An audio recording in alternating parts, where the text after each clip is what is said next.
Well,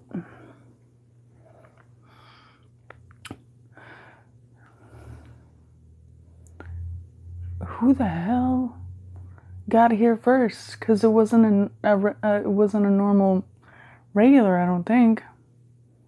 What's up, Crimson? Hey, glad you're here.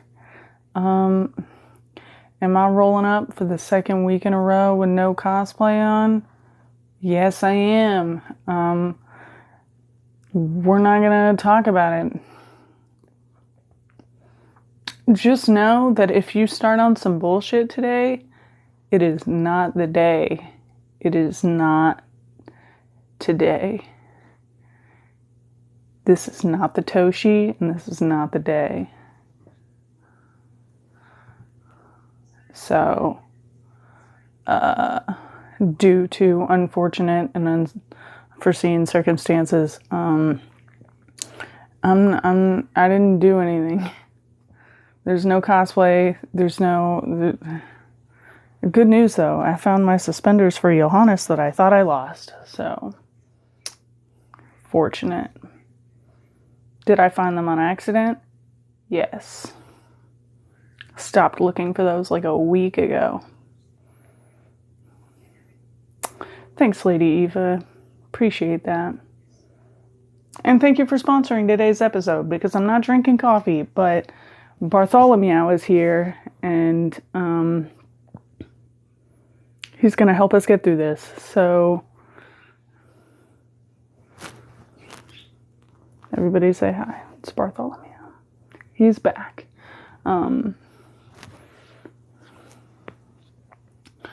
So,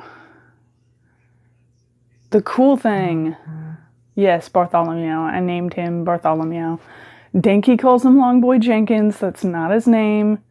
You can call him that, but he won't respond to it because his name is Bartholomew.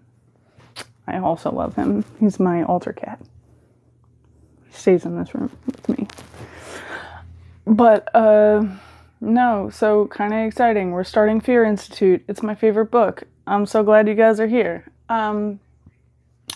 I thought maybe we would read The Death of Me first, but we can't because there is a weird split. And you'll understand what I mean by that when we come to it. It won't be today, but it will be next week, I believe, where it has a weird split where the chapters are.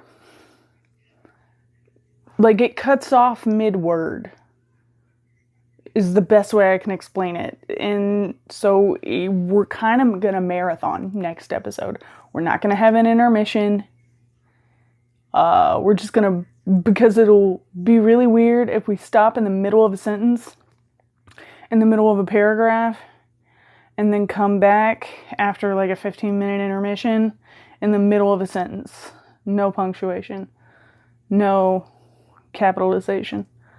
So that's going to be next week though, but if we throw off the chapter rhythm by reading Death of Me, we would be doing Death of Me in 1 today, and I believe the chapter split, I looked it up, is between 3 and 4, so then we would read 2 and 3, and then we would leave off the week next week in the middle of a sentence, which, if we can't even take an intermission, we're not going to leave it off for a whole week in the middle of a sentence. That would be absolutely insane, and I don't want to do that. So we're not going to do that. We're going to read Death of Me later. It'll be fine. It's not even that long. It's only like 14 pages maybe.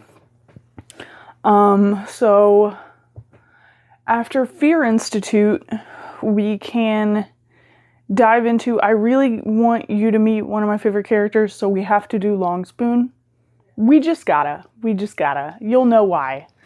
You'll know why it's so important to me later, but we gotta do Long Spoon. We just have to. So I think we're gonna do Long Spoon, and depending on the length, we might do, because there's technically 3 short stories left, which is uneven. So we might squeeze in Ouroboros and we have two options. We can squeeze in Ouroboros and Death of Me into the same episode as The Long Spoon. Have a bit of a marathon. Or we can do Ouroboros and Death of Me in one episode and Long Spoon in another. And we'll figure it out. But that's a decision for another day. We don't have to do that right now. What you do have to do is decide on your plan for cats. If you don't have a plan for cats and you don't know what I'm talking about, what are you doing here? I've mentioned it like 15 times. So if you're new here and you have no idea what's going on, let me just go ahead and recap for you. My name's Toshi. I normally cosplay. Today I'm not. Yada, yada, yada. We're not talking about it. But every week, every Tuesday, I show up here at 8. And I read you guys a story. We've been going through my favorite series, which is Johannes, Cabal, the Necromancer. And we're on book 3. So if you're just joining us for the first time, you're probably going to be really confused. Although, not as confused as you would be, because this is the debut of the 3rd book. So it does recap some stuff. But prepare to be a little confused. If you don't know who the character is, you're gonna think he's kind of a dick. It's because he is, and that's for you to figure out. If you want to go check out the other content, there's books 1 and 2 on my YouTube. The link is in the bio. Are you really that lazy? Do you need me to spell it out for you? You can't dig even a little bit? Oh well. Anyway, for those of you in the redacted area, this is Old Hat. You know why you're here. And now that I've gotten all the particulars out of the way for the noobs, how are you all? Are you doing okay? Are you better than I am? I sure hope so, because it's been a whole week here, and I hope you all do a lot better. You're dead. You're doing an awful lot of typing for a person that's deceased. I'm just going to throw that out there. Seems questionable.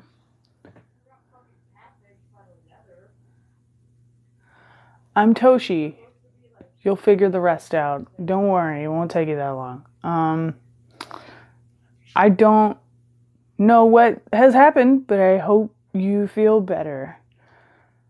Confusion. I have not been on my phone a whole lot today. I know I've gotten a lot of notifications, and if it's about that, I'm sorry. I know.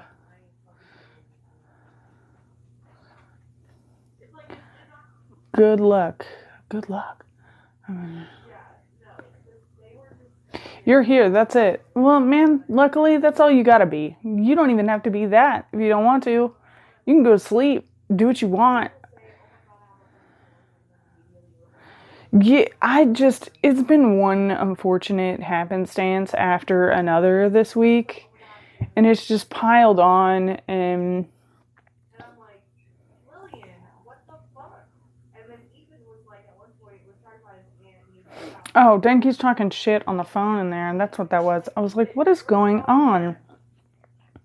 It sounded like a really heated discussion, but there are only pets here. Sarah was gone. Okay. Inertia is your default. You have McDonald's Wi-Fi. Good luck with that. But yeah, I didn't even make coffee this week. I made a smoothie.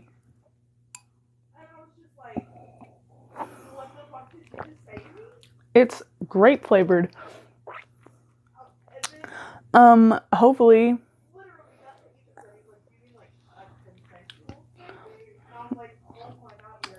Thank you. It is overgrown and underdyed, so I appreciate. I gotta do stuff to it. I gotta cut it again. I was growing out, and then it's gotten real weird over here. I gotta shave it. I gotta shave all this. And then I gotta bleach my roots and then dye. I don't know. It hasn't happened yet because I've been doing not great. I have a bajillion ideas and no time to implement them, and no know-how to do it. Even if I did start doing it, It's still me shooting in the dark, so I am figuring it out, working on some stuff, and I have high hopes for things, but I don't know what I'm doing, and I need time, and I thank you all for being very patient. What color would I dye it? I normally dye it purple, so, or black, purple or black, one of the two, but, I know right now it's pretty much the last time I'm going to be able to dye my hair for a while. When I go back to school, they have a very strict dress code and you can only have your hair dyed natural colors. So I'm probably just going to dye it black whenever I can't anymore, but it's going to be purple for a while so I can enjoy it a little bit more before I can't do it. So one drawback to mortuary school: you can't dye your hair. You can't do that. You can't do that. Also, gonna take everything out of my face. I gotta cover up this tattoo daily. Everything, the whole shebang. I gotta look like a prim and proper gentleman, I suppose. I shaved. Oof, that was stupid. I shouldn't have done that. But yeah, I'm gonna probably go purple for a while and then until I can't anymore. Which, fun. But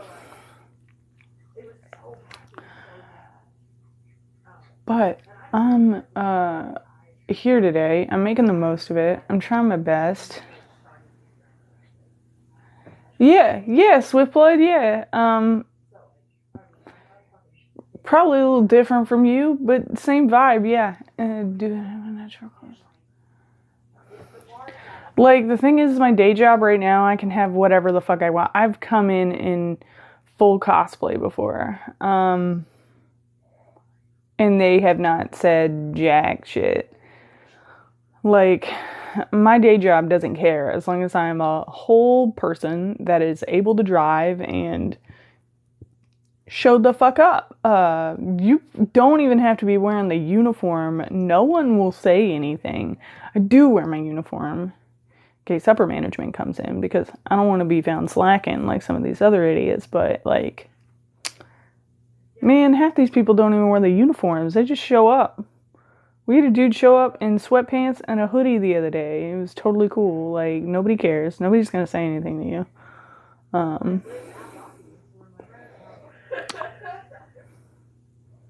Doesn't really matter, but when I go back to school, that's a whole other deal.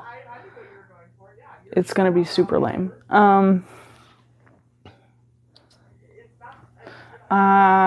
Yeah, the jobs where you can't do anything fun. Hey man, sometimes being an adult has its price. Let your kids be kids. Don't let your dreams be dreams. Let your hair be hair. Unicorn. Let your hair be unicorn. I don't have a lot of energy today. I'm being a lot more me and a lot less internet persona me, so I'm very sorry. This is generally what people get on the daily with me, except I know your names, sort of. I at least know your handles and remember your profile pictures. But seeing as I know a dude at work who I exclusively just call Red Jeep, we're doing better than usual today.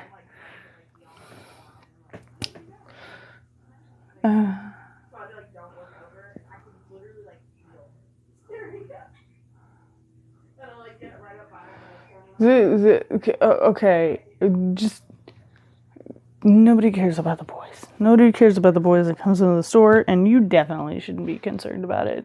You let your hair be unicorn. You don't let your dreams be dreams, and don't give a fuck what random men think. And that's, men are stupid, and I don't respect them. Give them nothing. Just do whatever.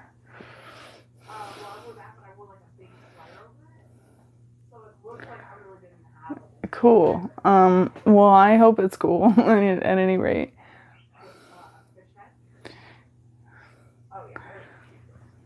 But yeah, no, fuck. Yeah, let people have tattoos. Like, why? Why do you care? Why do you? It's not hurting anybody. That's my thing. Is like jobs are like, oh, it's more professional if you don't. That's all gonna change anyway in a few years.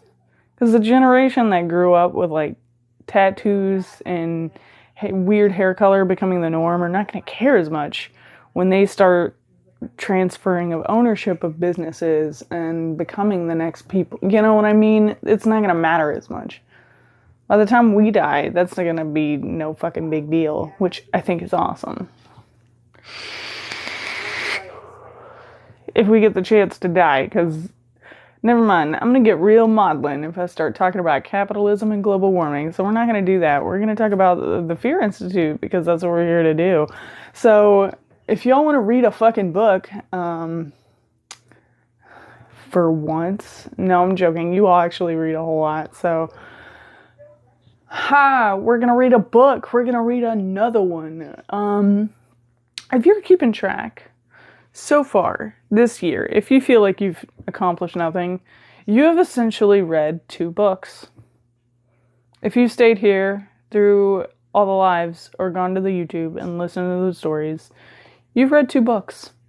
And don't listen to people who say that audiobooks aren't books. They are still books. You're a prude. I'm saying it. I don't care. You're judgmental and there's no process for you. For dyslexic people, shut the fuck up. Get out of me. Get out of here with your ableist bullshit. Audiobooks are books. Hot takes today with me being less than hot.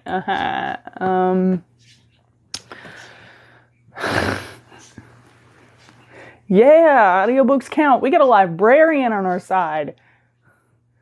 Suck it, bigots. No. I don't want any bigots to be anywhere near. Anyway, Toshi's Hot Take Tuesday. Oh, God. Yeah, it's just me barely awake saying shit I should not say on the internet and being very aggressive about it. That's what today is, essentially. It's me being very aggressive.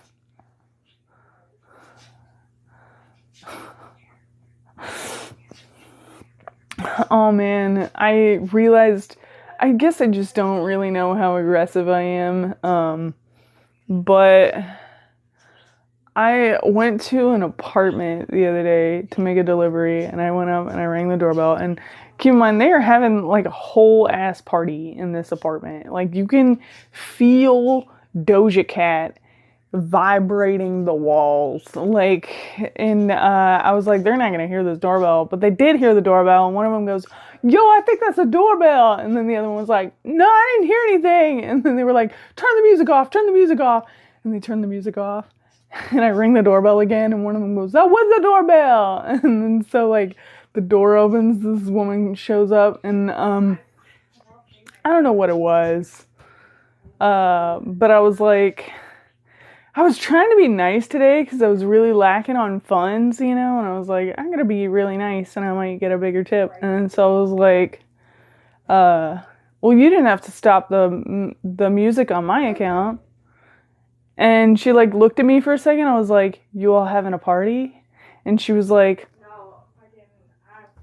and I was like, well, you know, and I handed her the food, and then I was like, did you want to leave a tip? And she was like, I handed her the phone, and she tips me, and I was just like, why is she looking at me like that? And then the door closes, and then I just hear her very loudly through the door go, that bitch was scary. And I was like, really? I didn't even do anything. I don't think I'm very aggressive, but apparently I'm a lot more aggressive than I actually am, and I'm not really sure. But just overhearing a woman just go, that bitch was scary, and I was like, what did I do? I didn't even have crazy makeup on that day. I put no effort into that day. I didn't have shit to do. I don't know what's going on.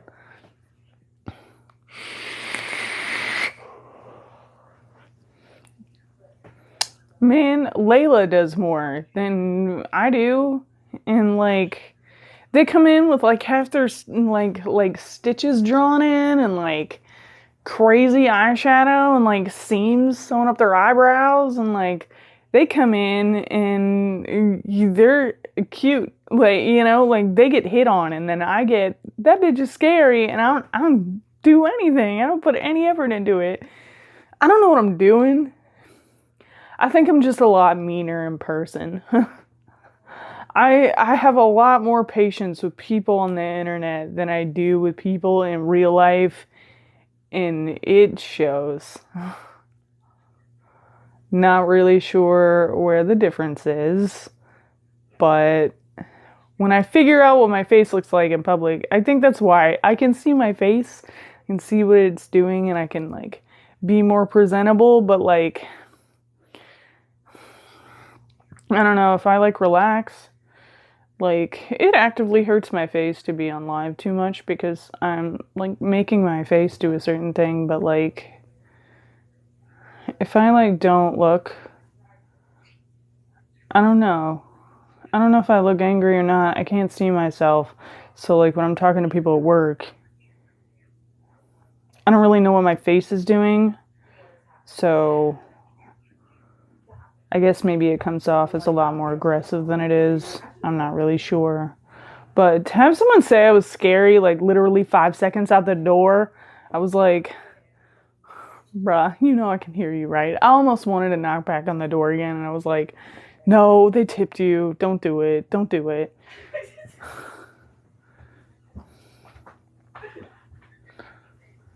Yeah, like I feel like I could be anybody I want on here, and like it's a lot easier for me, I guess, to control the narrative when you're only seeing the pieces of me that I give you. You know what I mean? If you met me in person, I'm probably a huge jerk. I'm not trying to be, but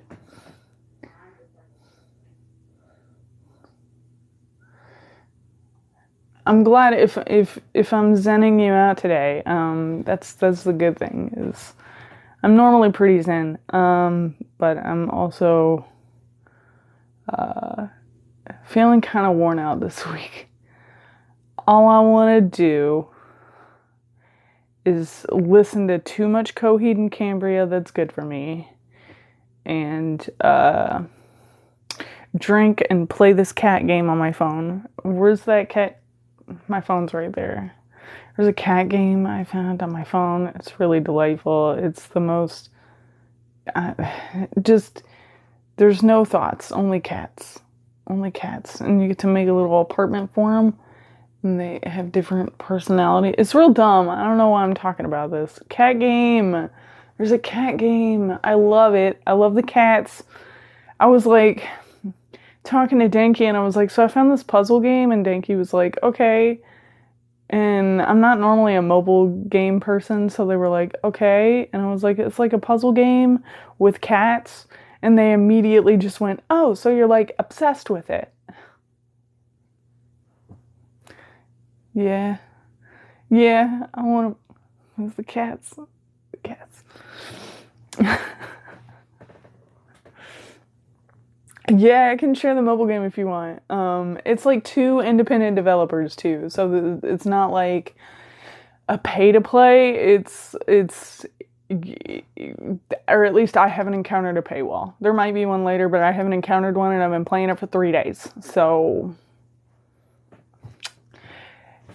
but yeah, I will put the name of the app in the redacted after we get off here. No, it's not. I love that game, but it's not that. It's if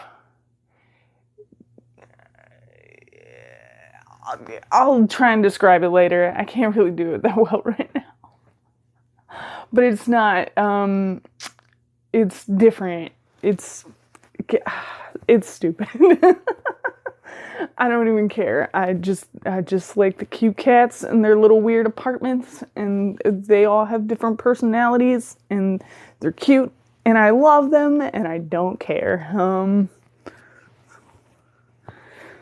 And all I want to do is chill and read a book and play with my cats and drink. So we're going to get into it. We're going to read Fear Institute. Who's ready for Fear Institute? Do you all want to read the book? You want to read Fear Institute? Because it's my favorite. And if you want to talk more about cats, get me your plan for cats. Why do you need a plan for cats? Well, that depends entirely on your plan for cats. So get me the plan for cats. Pronto. Get back to me. Anyway, we're going to get into it. Fear Institute. Here we go, bitches. I'm not recapping. If you're new, be confused. I'll recap at the end.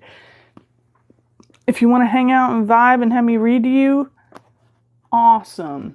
If you want to ask questions, maybe a mod will answer you, maybe not. That's sort of what they're here for, but they're under no obligation to infer any information to you whatsoever. So you can just deal with it. Okay.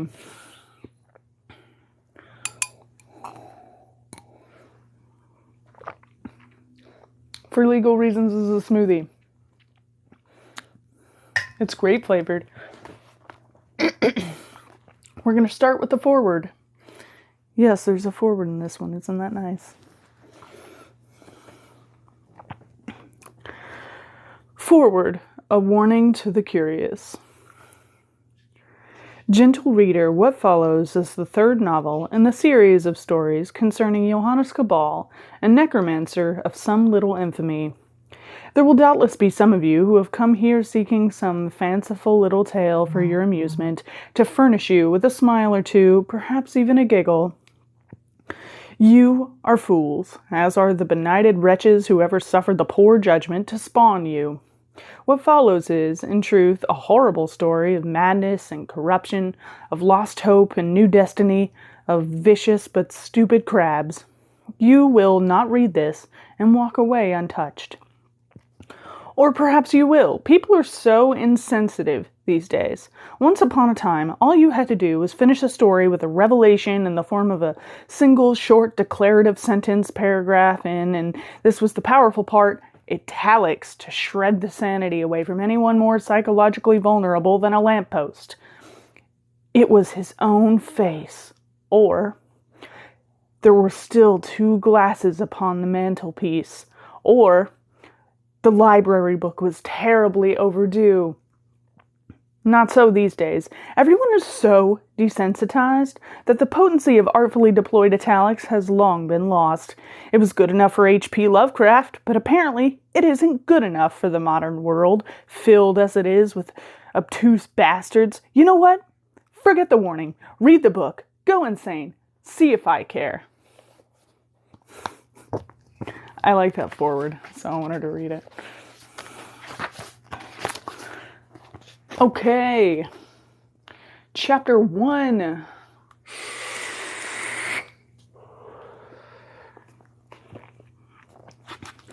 In which the Fear Institute visits and Cabal is confronted by the police. It was not such a peculiar house in and of itself.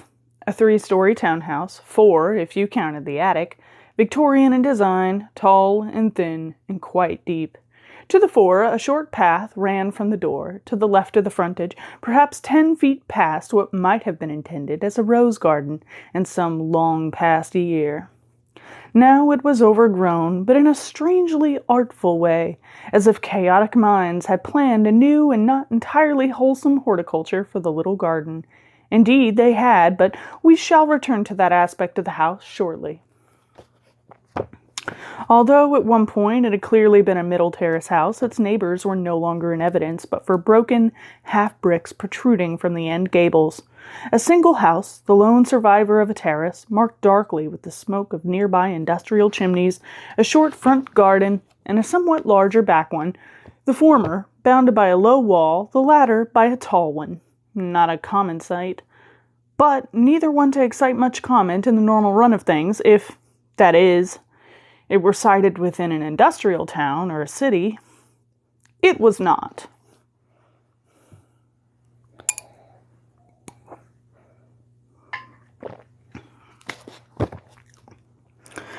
The house rose solitary and arrogant on a green hillside some few miles from the next dwelling.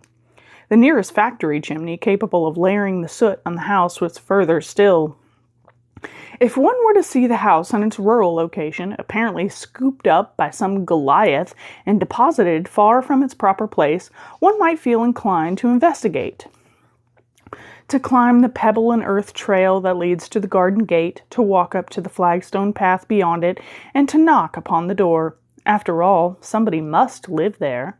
The building is well maintained, and smoke curls from its chimney. This is an inclination to be fought at all cost, for this is the house of Johannes Cabal, the necromancer. There are all manners of unpleasantness about the place, but the front garden is the foremost. Johannes Cabal was sitting in his study, making notes in the small black book that he customarily carried in the inside pocket of his jacket. They were pithy to the point of acerbity. Cabal was not in a good mood. That in itself was no rarity, but he was particularly ill-tempered today, as his latest attempt to secure, which is to say, steal, a rare copy of the cure's very useful Enquête Interdite had failed. Cabal was used to this frequent, unnecessary descents into criminality coming to nothing, but it especially galled him on this occasion. "Verdammt kobold," he muttered as he crossed a 7 with unnecessary vigor. He had faced many horrors in his life, many ghastly supernatural guardians, but this was the first time he had been bested by a blue goblin, especially one with poor diction. The blue goblin, specifically as may be understood from Cabal's mutterings, a Germanic form known as a kobold, had acted as a guardian of sorts for an unusual library. Where most libraries are content to sit by or near a road, this one had occupied a pocket existence of its own, slotted neatly between the world of men and the world of the fae. It was an extensive and useful library, but it did not encourage lending or even browsing. After a few bruising encounters with heavy volumes flung at him from shelf tops, Cabal had discovered the book he sought and made a hasty but victorious retreat. His victory lasted exactly until the moment he had had the time and leisure finally to examine the looted book, and found that it had unaccountably become a small manual on the subject of waterproofing flat roofs. He belatedly thought of the fae's ability to alter appearances, and then he thought of a kobold vivisection, which cheered him up a little. So absorbed in his writing and muttering was he that the pebble that bounced off the window failed to draw his attention. The second, thrown vigorously enough to threaten the glass, succeeded.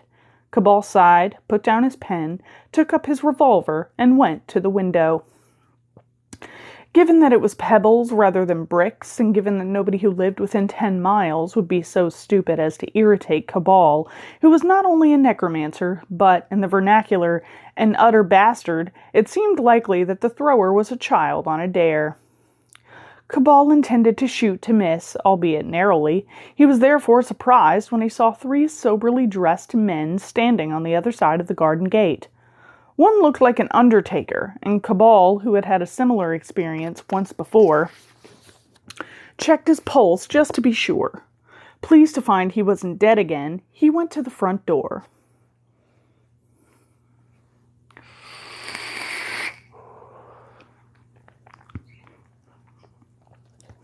The 3 men, who had been watching the house with polite if slightly distant attention, now turned it upon Johannes Cabal. They saw a clean-shaven man with a short blonde hair, physically in his late 20s, though he carried an air of cynicism and worldliness that would have seemed premature in a man twice his age. They saw his black trousers, black waistcoat, thin black cravat, white shirt, tartan slippers, and they saw his enormous handgun. He's just gone.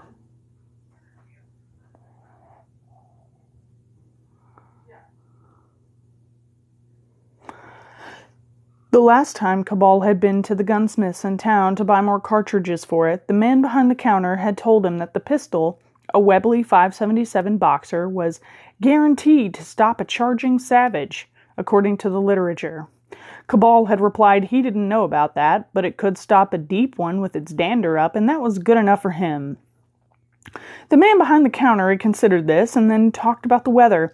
It was, in short, a fierce and unfriendly gun, and its very appearance was usually enough to cause nervous shuffling among spectators.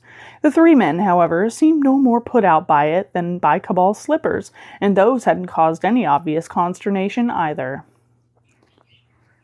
Cabal considered. He did not encourage visitors. He had no colleagues per se. He had no friends, few acquaintances, and his family were all either dead or had disowned him, or were dead and had disowned him.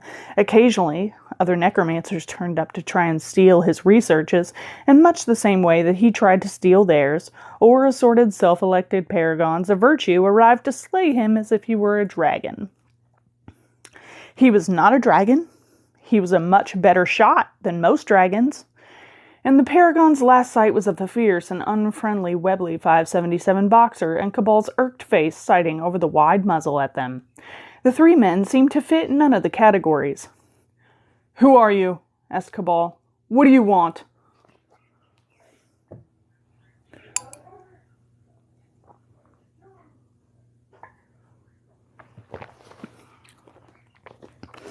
One of the party, a short, middle-aged man with receding hair, snowy mutton chops, and the open, sanguine air of a defrocked priest, spoke up.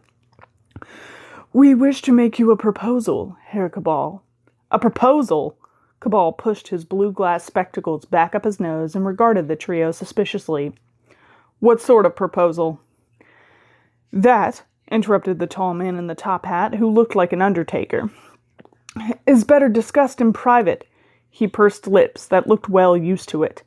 "Our immediate concern is to reach your front door." "My front... Oh." Cabal understood and laughed. He looked down. Just over the tile-ridged edge of the garden alongside the path was a faded circular for patios and conservatory extensions.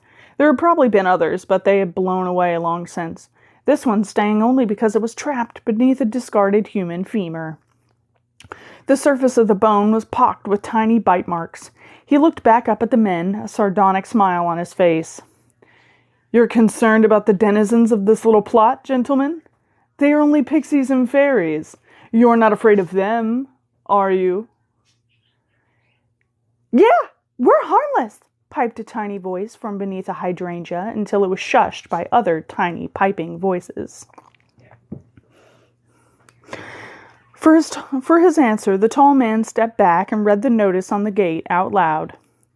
"No circulars, hawkers, or salesmen. Trespassers will be eaten. We are not afraid, sir. We are showing rational caution."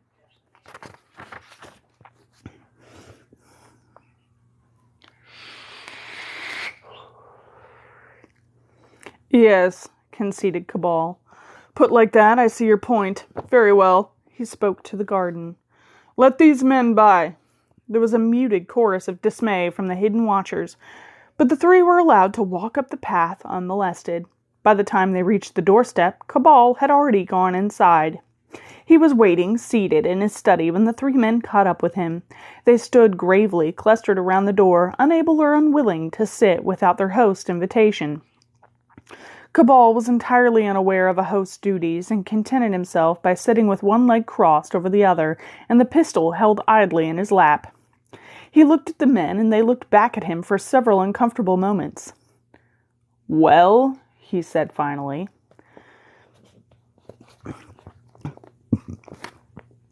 "My card," said the funeral gentleman, producing one from his pocket and offering it.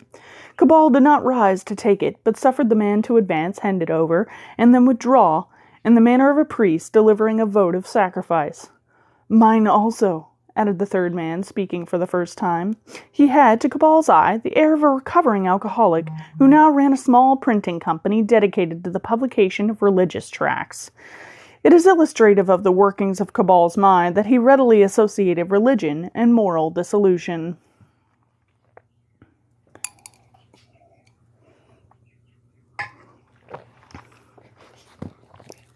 He, too, had mutton chops, but these were black and as lustrous as a dog's coat. His eyes were quick and dark, and he wore the disreputable shortened form of a top hat, known as a muller. "Mine, too," added the one with the appearance of a disgraced priest. Cabal studied the cards casually. So you are Messrs. Shadrach? He thumbed the card from the top of the small pile and allowed the funeral director's card to flutter to the floor. Cord, he dropped the former alcoholics, and Bose. It's pronounced Bo-C, said the unfrocked priest, although disappointingly, it appeared from his card that he was actually a dealer in artworks. You were never a priest, were you, Mr. Bose? Asked Cabal, just to be sure. Mr. Bose shook his head and looked confused, and that was that. Mr. Cord was, equally disappointingly, a solicitor and not a reformed alcoholic publisher of religious screeds, but Mr. Shadrach really was a funeral director. This also disappointed Cabal, whose grave-robbing activities in search of research materials were often complicated by the eccentricities of those who carried out the burials.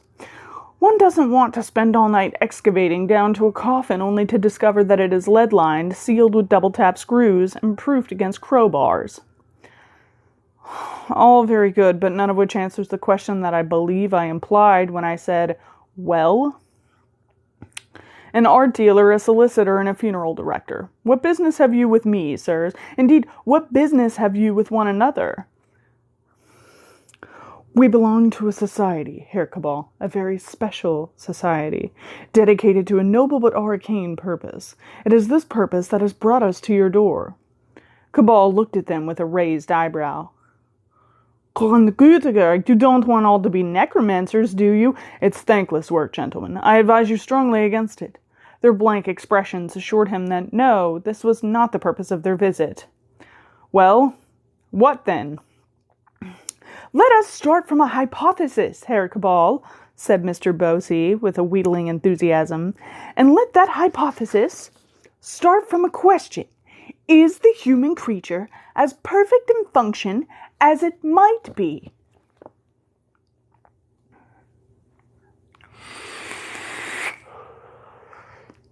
Meaningless, replied Cabal, with no definition as to what that function might conceivably be. We're good communicators, passable runners, middling swimmers, and poor at flying. Just so, but even there we are capable of communications of great subtlety over very long distances. We build locomotives that can outrun the fastest animal, steam launches that can give even dolphins a good run for their money, and airships that have formed our conquest of the skies. You see my point, of course, but do you take my greater meaning? Naturally. You are suggesting that the function of the human creature, to use your phrase, is to adapt itself to its environment, or even to adapt its environment to itself by virtue of its intelligence. Then my answer is no. Humanity is nowhere near perfection, even with regard only to its intellect. Have you ever looked at your fellow man? It is not edifying. I have hopes that time and evolutionary forces may improve matters. Or, failing that, eliminate us and give something else a chance. I think the insects deserve a turn.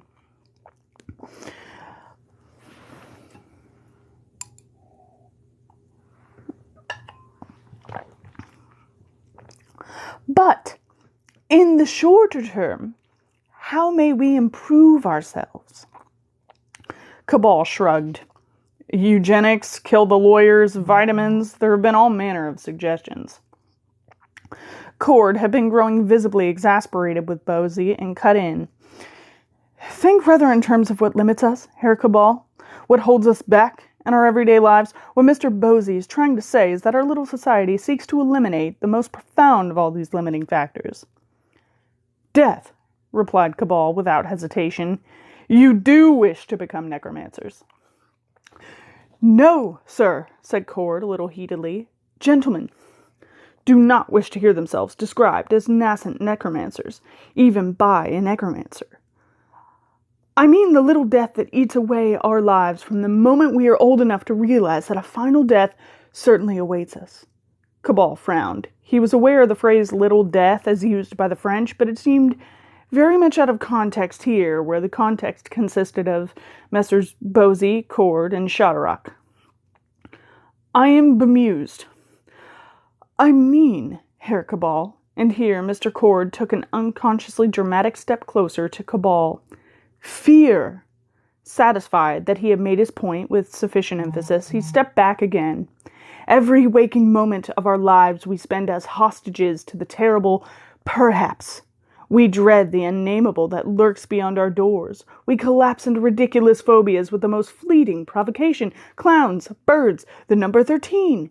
Each one a nail driven into the fabric of our lives, limiting our movement, hemming us in, draining our futures of possibilities. How many better tomorrows have been lost because of natural human timidity? How many wonders have never seen the light because those who dared dream them could never dare to build them? Cabal laughed, a humorless sound. You wish courage, gentlemen? I believe it may be found in any public house by the pint. Good day. He rose to escort the men out, but then Mr. Shadrach spoke, and Cabal listened. We've considered long and carefully before coming to you, Herr Cabal. You are quite right. A sufficient measure of liquor will drive out fear from any man, but it will take all rationality with it too. My companions have not, perhaps, made our aim quite as clear as they might. We understand the role of fear as a safeguard, but we dispute its effect on a higher creature such as the human being. A rational man should be able to look upon a situation and weigh its dangers, physical, moral, or financial, as coldly as if weighing tea on a scale that is denied us because fear is essentially irrational. We seek nothing more or less than to remove it. Our dream is that one day the human race will walk this good earth, free from the invisible tethers of fear, subject only to the kindly effects of rational caution.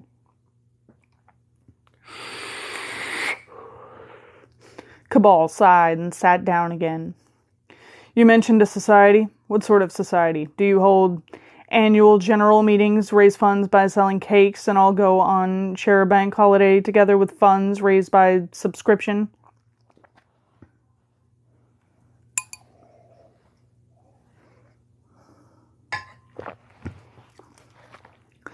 We do not, replied Shadrach, a little icily.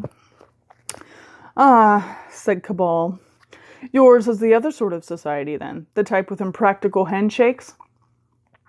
Shadrach also regarded their society's secret handshake as unnecessary, infantile, and not even very secret, as it looked like the first shaky was attempting to put the second into a half-Nelson. Thus, he did not dispute Cabal's description, but said, Our numbers are relatively few, but contain men and a few women of influence and insight. Scientists, logicians, entrepreneurs. Our resources, both intellectual and monetary, run as deep as our ambitions. No churchmen, I notice. Of course not. What use have they for a world without irrational fear? And how did an undertaker, an art dealer, and a solicitor happen to join such a society?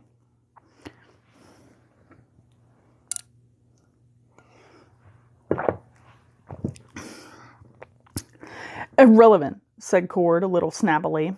Shadrach, however, was happy to elucidate. My own interest was found in the lack of fear of the dead that I feel, a lack created by my long familiarity with the practicalities of dealing with the recently departed. One cannot do such business without wondering at the fear the public hold for a population that can offer them no harm. Cabal, whose experience with the population indicated that they were perfectly capable of offering harm in the right circumstances, held his silence. Mr. Cord, if I may speak on your behalf? Cord jerked his head in an impatient affirmation, so Shadrach continued.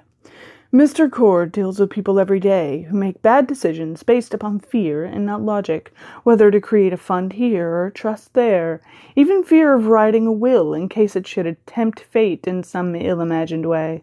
In both our cases, you see, we watch people blunt their lives with silly fears that offer them nothing, not even safety. And Mr. Bosie, here Shadrach did not ask permission, is fascinated by the deeper mysteries of life, of death.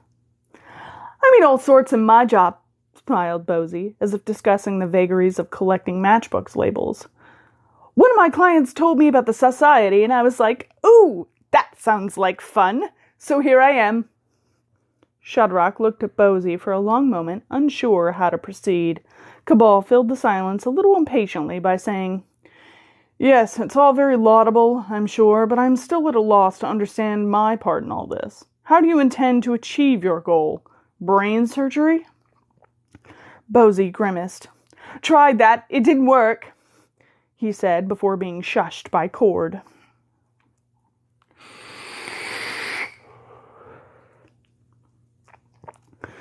We have conducted much research, Herr Cabal, said Shadrach, both experimental, here he shot a sideways glance at Bosie, who looked suitably abashed, and theoretical.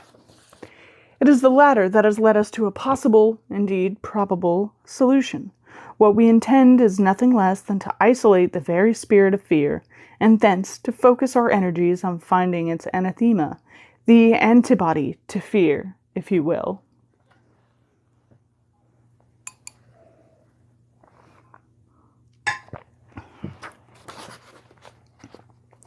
Cabal smiled, or at least his face creased in a manner only suitably described as a smile, but there was little warmth there.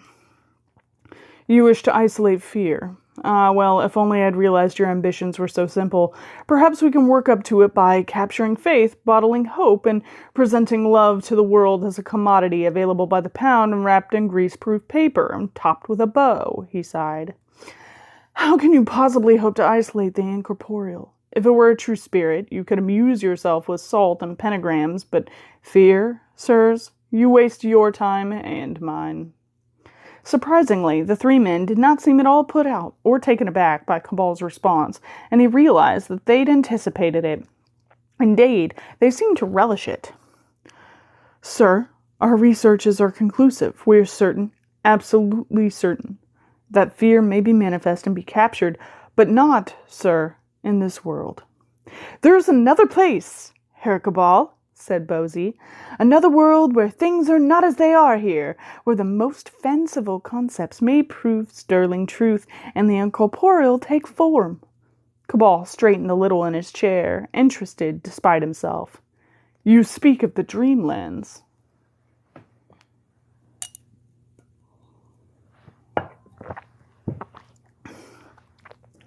The name notwithstanding, the Dreamlands are neither a retailer of mattresses, a retirement home, nor a particularly nasty permanent fun fair in a run-down coastal resort. Neither are they where our minds go when they sleep. Those are merely dreams, and the Dreamlands are too strange and, in their own curious way, too noble to trouble themselves with endless variations on wandering the corridors of one's old school on the first day, alone, lost, naked, and having just discovered that an exam no one told one about had started 10 minutes ago. No, the Dreamlands were formed by dreams, but are not a dream themselves. They are a world of curious and exotic sights, a collision of myths, of lands as ancient as thought, and oceans as deep as imagination. They are home to those who have abandoned their waking bodies, or been abandoned by them. But as the Dreamlands are true and material, even though they hide behind the veil of sleep, there have been other immigrants from other realities, and here lay Cabal's interest. One of those immigrants was a fierce and protein magic that might, just might, carry a spark of itself back into the waking world, should it be brought by somebody strongly willed enough to shade it from the mundanities of the everyday. Somebody like a well-motivated necromancer. Yes, I researched them exhaustively myself years ago, but they are beyond reach.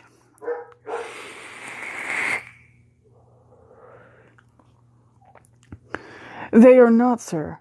To trained or talented dreamers, no. To the users of certainly highly dangerous and unreliable drugs, no. To the holder of the silver key, no.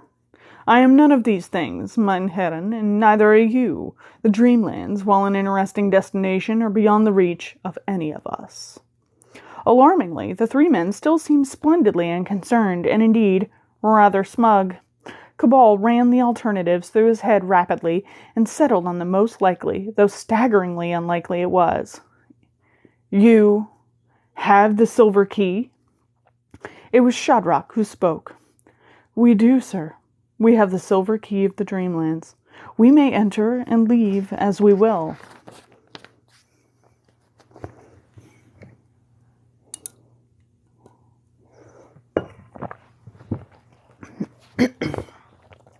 Cabal tried to keep the quiver out of his voice. How? Did you come by it? As a bequest, an explorer of that world learned of our endeavors, and I'm delighted to say, passed it on to us. As a bequest, Cabal echoed. How did he die? Oh, he may not be dead. He was simply declared deceased by the coroner's court. He'd been missing for some time, and, well, I'm sure you know how these things work. Cabal, who was very familiar with the workings of all the institutions that dealt with death, grunted. It does not worry you that this gentleman probably died in the Dreamlands? Worry, said Cord evenly, is a product of fear. We will not submit to it. Instead, we will add this datum to the rational caution that such an enterprise must engender.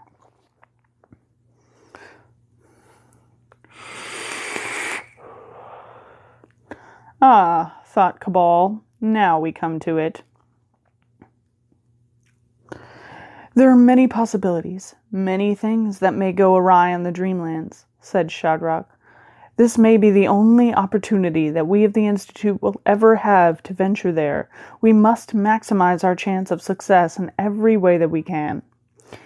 And this, I would guess, is why you have come to me, said Cabal. Although he showed no sign of it, he was impressed by their methodology. If irrational fear in something approaching a physical form, then it could surely survive only in a world formed from those dreams where the rules of existence were intuitive rather than scientifically rigorous. From there, it could leak its influence back into the sleeping minds of the mundane world to soak into their waking lives and color every decision with delicate shades of uncertain terror. It all sounded very interesting, Cabal was sure. There was, however, a problem. I'm afraid that I must disappoint you. I have no experience of the Dreamlands. I have never been there.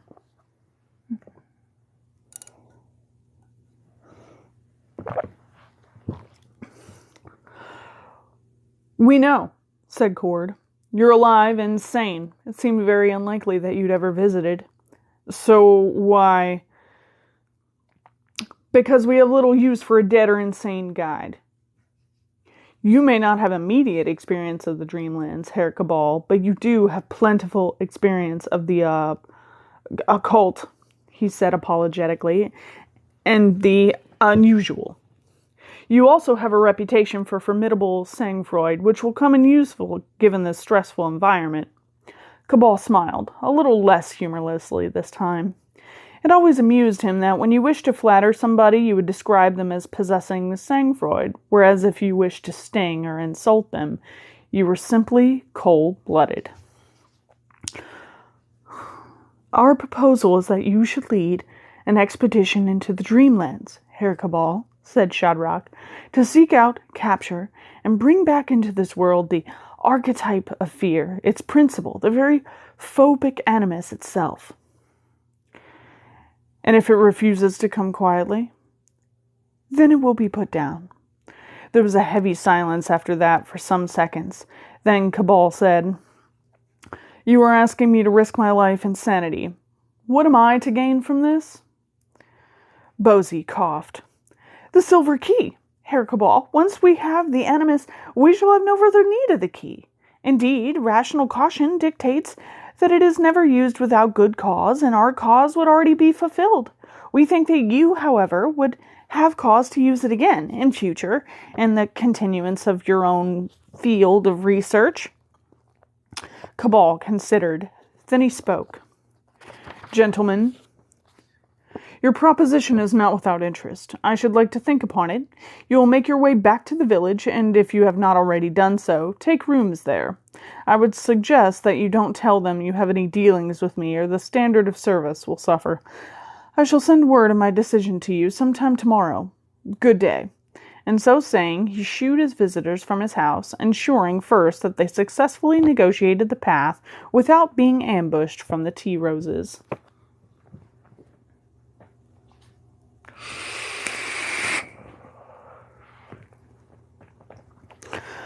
Later that evening, Cabal was to be found at the table, the contents of a box file labeled Dreamlands spread out before him. He had been accruing data on the place for years, although never as a definite piece of research. After all, while the usefulness of the Dreamlands in his work was beyond dispute, accessing it in a safe and reliable way had always been little more than, well, a dream. Others had attempted it, and some had even done so successfully. As a group, however, they were a bunch of arty sorts. Orientalists and sensualists who could be depended upon to be undependable, sitting around in silken robes with a book of poetry in one hand and a hookah pipe in the other. They disgusted Cabal for their practical rather than moral shortcomings. If Cabal was to go exploring, he would be inclined to do so with a solatopee on his head and an elephant gun loaded for a tyrannosaur in his hands. Practicality, however, was the enemy of the Dreamlands explorer. He would be standing around the mundane world until his solatopee bleached and his elephant gun rusted, while in the meantime the disgusting, woolly-minded artistic types were off writing bad sonnets by the lake at Sarnath, having wandered into the Dreamlands by the very virtue of being woolly-minded artistic types. It was as intolerable as, for example, the British Library suddenly enforcing a monkeys-only rule, leaving serious scholars fuming outside, while within the sacred walls, macaques made merry with the Magna Carta and capuchins defecated on the Gutenberg. It galled Cabal beyond belief that those of analytical mind who could make most of the strange resources of the Dreamlands were, by their very nature, denied entrance.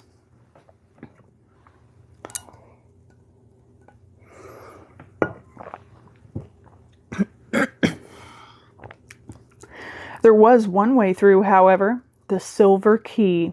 Always capital S, capital K, because it truly was that important and that unique. There may be only one Holy Grail, but it is part of an entire junk shop's worth of similar relics. Fragments of the one true cross, the Spear of Destiny, the burial shroud in Turin, and more miraculous bits of dead saints than bear thinking about. The Silver Key, however, was truly unique. The only artifact that allowed physical rather than psychic entry into the Dreamlands, and the only artifact that could be used by absolutely anyone with the will to do so, regardless of opium consumption. Finding it, however, was the natural prerequisite to using it, and finding it had proved impossible. It seemed to have an irrational fondness for ending up in the hands of the very wastrels who would just as easily have reached the Dreamlands by the narcotic route. And as drug-addled wastrels make poor documenters, the trail of hands through which the key had passed was as ephemeral as footprints in the low tide mark. And now, having been dismissed as, at best, unfindable, and at worst, non-existent, the Silver Key of myth and legends was almost in his hands, certainly within his reach. Cabal considered walking to the village in the night, murdering the men in their beds, and stealing the key, but discarded the notion. After all, they might not have it with them. Besides which, the idea of leading a funded expedition into the Dreamlands appealed to him. He could use the hunt for this phobic animus of theirs as an opportunity to scout out the land and gather intelligence for his own subsequent explorations. He did not even mind having these unctuous men following him around. He agreed with their aims, and if, wonder of wonders, they succeeded, the mortal world would be that much more rational, and therefore personally bearable to Cabal. Also, he was confident that he could outrun any of them, and if the party ended up being pursued by one or other of the Dreamland's many horrors, it was good to know that there were 3 alternative meals that he could leave in his wake. The village, it had a name, but Cabal rarely used it, lay some 4 miles away from where his house stood in its sheltered little valley. A location calculated to prevent the slightest tone of church bell reaching it, even with a tailwind. 4 miles is also, incidentally, an awkward distance for torch-bearing mobs to cover. Torches, gutter, pitchforks grow heavy, and the length of the walk robs a lynching of its necessary spontaneity. Not that the villagers did very much of that. Not after the last time. Cabal kept his visits there to the bare minimum, and for their part the villagers tolerated him with a forced civility that said as much for their enlightenedness as for any fear of him. The grocer would take his order in polite silence, only speaking to make the mandatory opening conversational gambit of greeting and comment upon the weather, then to clarify any ambiguities as he transcribed Cabal's list of requirements, and finally to bid him a sincere and relieved goodbye. People on the street ignored him. Even the most willful teenager knew the stories and avoided eye contact.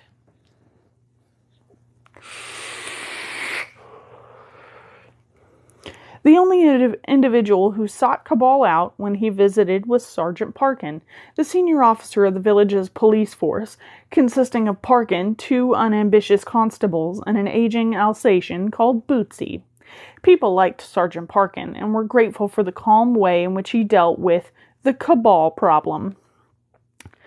"He knows better than to throw his weight around here," Parkin would say, while drinking on duty in the saloon bar of the old house at home.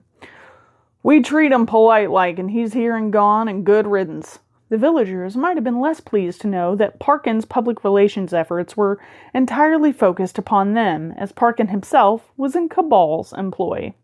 In return for a suitable emolument in a brown envelope every Christmas, Parkin kept the village in a state of delicate uncertainty, as a Swiss village might be beneath a mountainside deep in snow, providing they remained calm and quiet, no avalanche would descend upon them. Parkin saw no clash between his role and his actions. After all, his primary concern was to keep the peace, and this he did.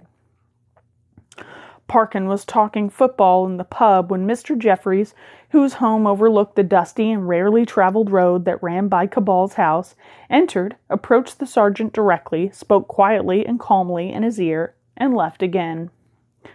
Parkin frowned and looked at the calendar hung behind the bar, beneath a gaudy McGill painting of an exasperated judge and a smirking divorce case correspondent. "You are prevaricating, sir. Did you or did not sleep with this woman?"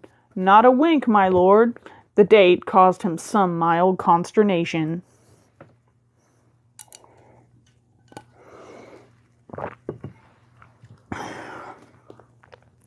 He buttoned up his uniform tunic, put on his helmet, said, "Duty calls," to the landlord, slung the last inch of his pint down his throat, and went out to face the dreadful Herr Cabal. Cabal was unsurprised to see Sergeant Parkin waiting by the pump, tough and rarely used well in the village green, his arms crossed, his expression vexed. He walked directly to the policeman, aware that every busybody in the place was watching them. It did not help Cabal to undermine Parkin's authority, so he exhibited enough deference to maintain the sergeant's standing, and just enough coldness to remind the onlookers just who they were dealing with here. "Funny time of the month for you to be out of your bailiwick, isn't it, Mr. Cabal?" said Parkin, loudly enough to be heard by the watchers. Then, more quietly, he added, "Bugger me, chum, a word of warning would have been nice." "Of course, Parkin," replied Cabal, also quietly. "I should have sent a member of my extensive household to tell you, the under-butler perhaps, or a footman, or possibly one of the many grooms." Parkin, who knew that Cabal was the only inhabitant of his house, or at least the only living human habitant, grunted, and let the point go. "All right, so you're here now. What is it you're after? You only had your groceries last week. You haven't run out, have you?" "No, I have visitors. I believe they are staying at the tavern, and I wish to speak to them."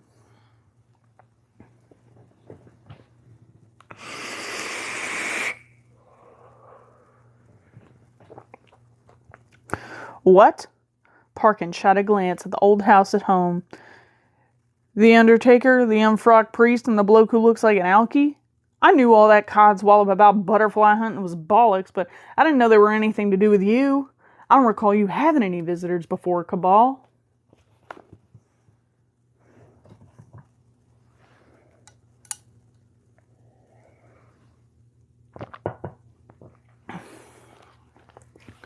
"I have visitors, just not often. And they don't normally stop here." Cabal was aware of hostile eyes upon him, and of the delicate status quo of the relationship between the villagers and himself seesawing dangerously. "Is this a problem, Sergeant?" "If you go blundering into the pub, yes. That's sacred ground, Cabal. Don't ever go in there. That's somewhere safe, where they can whine about you to their heart's content. Safe knowing you'll never show your face in there. Going in would be provocative. No, I've got a better plan." The villagers watched the doughty Sergeant Parkin and the vile Johannes Cabal negotiate quietly until, with dangerous anger showing clearly in his body language, the necromancer turned and strode back out of the village in a cold fury. Parkin stood, arms crossed and haughty, and watched Cabal go until he was past the post office. Then, duty done and the village once more safe, he strolled back to the pub to be bought a pint on the house, a suitable reward for a conquering hero.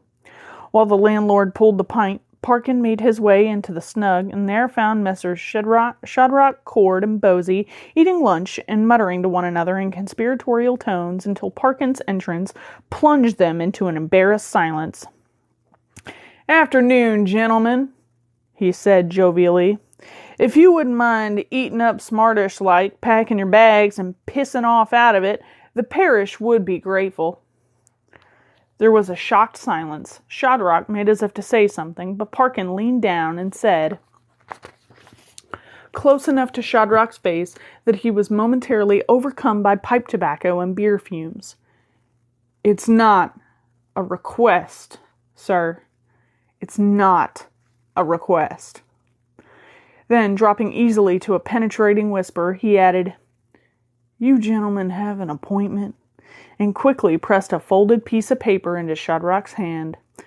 "I wouldn't be late if I were you, Squire." Parkin rose, shot them a cynical salute, and went off to claim his beer.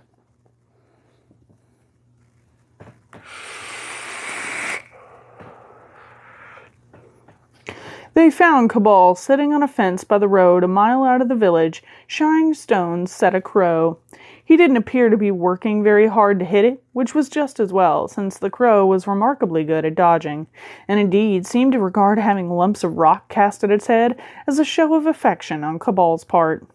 "Cronk!" it called joyfully, as a lump of flint the size of a baby's fist hissed by the tip of its beak. "You received my communication, I see," said Cabal as they approached. He climbed down and went to meet them. As he did so, the crow belatedly realized the game was over and flew up to land on Cabal's left shoulder. He shot it a glance from the corner of his eye that it chose to ignore. "You have a crow for a pet, Mr. Cabal?" asked Cord. "Hardly that. More of a fellow traveler. You want my decision?" The three men nodded, more or less gravely. "I agree to your proposition. I shall guide you into and through the Dreamlands. I emphasize that the knowledge on the Dreamlands I bring to the enterprise is based upon the writings of others and can only be considered as reliable as they are." "Of course," said Shadrock. "So, if we get lost, I do not wish to hear a single, solitary word that the failing is mine. If I do, I shall feed the complainant to the nearest gug."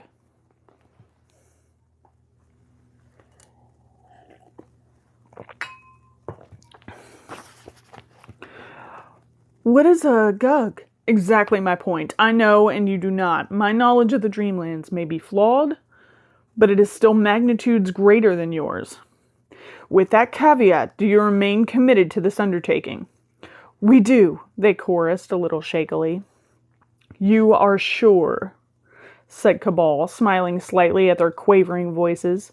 He fed the crow an aged macadamia he had found in his jacket pocket. "I ask merely because I have a sense that the phobic animus is here with us now. For some reason." Not trusting themselves to speak, the three men nodded their assent.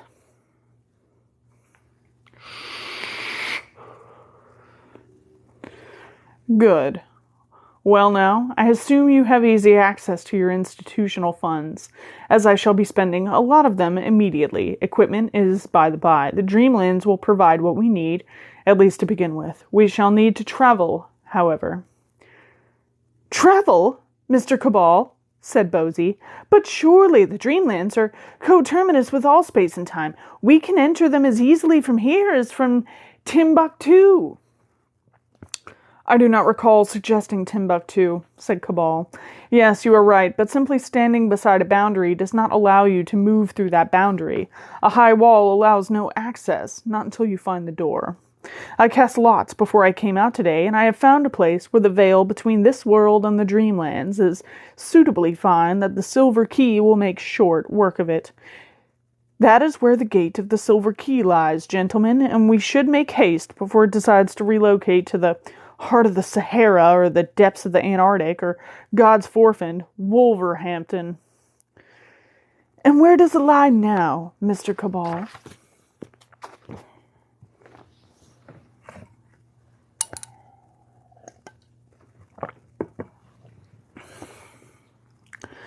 somewhere beneath the sagging gambrel rooftops and behind the crumbling Georgian balustrades of Arkham in the state of Massachusetts. Arkham that lies upon the darkly muttering Miskatonic. I have not been there since... He paused, remembering, and the faint ironic smile twitched across his mouth. Since forever. Witch-cursed, legend-haunted Arkham. Ah, how I've missed it. Oh, and the university library has a copy of Enquête Interdite. I must remember to steal it, time permitting. That is for later, however. Can your organization foot the bill for our travel and accommodation? It can, Mr. Cabal, said Shadrach with encouraging firmness. Ever since its creation some 30 years ago, the Institute has been saving its resources for this great endeavor. We shall have all we need, and more. Good, good, said Cabal, distractedly shooing the crow from his shoulder. We will alert the treasurer of the Fear Institute by telegram immediately, and... He paused. Cabal was holding one index finger up in a gesture of inquiry. The Fear Institute? Yes. Is it named after a Mr. Fear? No. Cabal laughed, a dry, cynical noise that stirred and died in his throat. There's nothing mealy-mouthed about you, is there, gentlemen? Good. I approve. To the Fear Institute, then, I offer my services. And that's chapter 1. We've reached the intermission, and I can take the sweater off because I'm boiling now. I was cold, and now I'm not. How are we all doing? How are we all feeling? How are you enjoying it?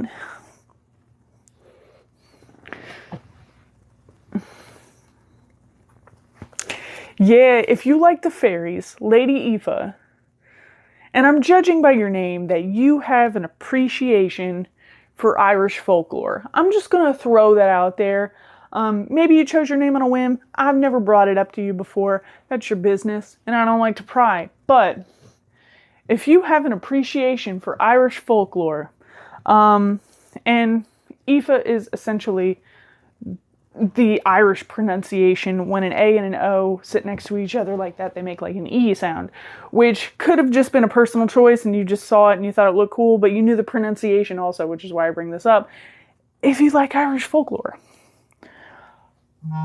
Death of Me is a short story that is inherently rooted in Irish folklore of the Fae, essentially. And I think you'll like it when we get there. Yes, T-Galaxies. This is my favorite one, so I'm living right now. I'm gonna have a real fun time. Swiftblood, don't be giving out misinformation on the internet. I fucking knew it, Lady Aoife. There we go. Because sometimes people just pick names and like they don't really think about them, or they just thought they looked cool. But you knew the actual pronunciation of it. And when we started, I mispronounced it because I thought you had selected it for a separate reason. But you didn't. That's cool. And so, if you know anything about Irish folklore, you're really gonna like Death of Me. That'll be fun. And this is gonna have a lot of Lovecraft references in it. So, if you like Lovecraft, this is a place for you to be. Welcome. We're happy to have you. Don't lose it. And if you like Lovecraft, you'll know what I mean by that. Just hold tight to it. Don't kill any cats. Hang on to your metric. Also, don't name the cats. Nobody name cats. Nobody name them. Just don't name them anything. Lovecraft should never have named a cat. Anyway.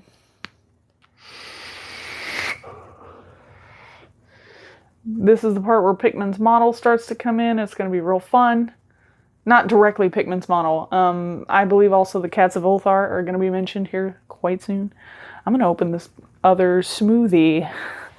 I finished my first smoothie, and now I'm going to drink another smoothie that I kept in here for this purpose.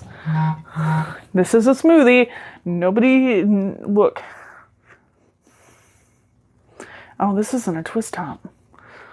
Fuck. Hold on. Hold on. I'm going to open the smoothie. I'm going to be right back. Hold on.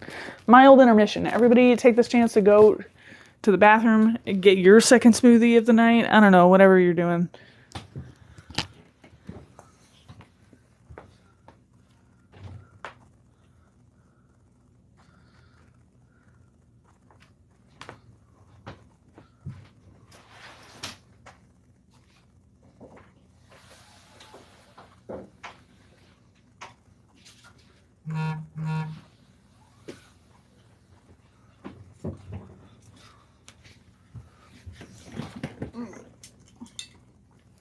Hold up.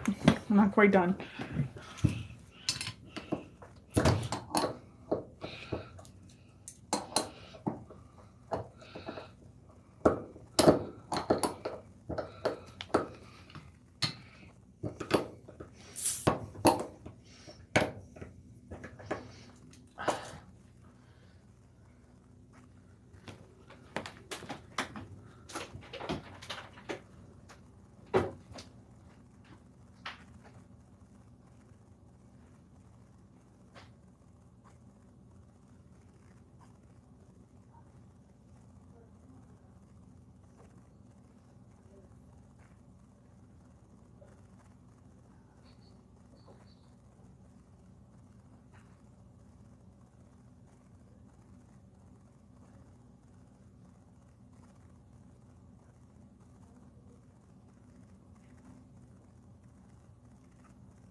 I'm sorry.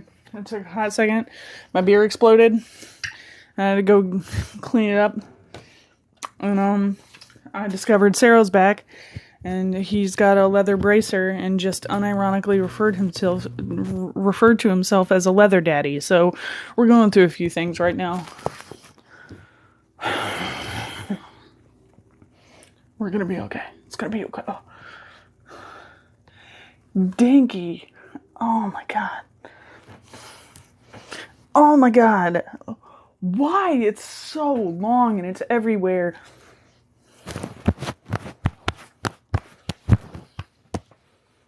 Touching me. Things are touching me. I don't like it. I'm getting sensory overload right now. I'm not about it. That's one way to put it. Yeah, sure. I mean, you could say interesting. You could also say inappropriate, and I'm leaving, which is what I did right after cleaning up my beer. I mean, my smoothie. This is smoothie.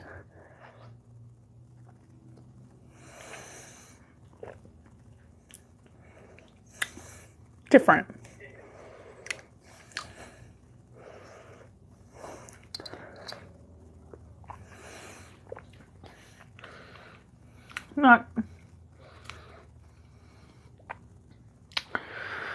I'm not totally 100% on this smoothie.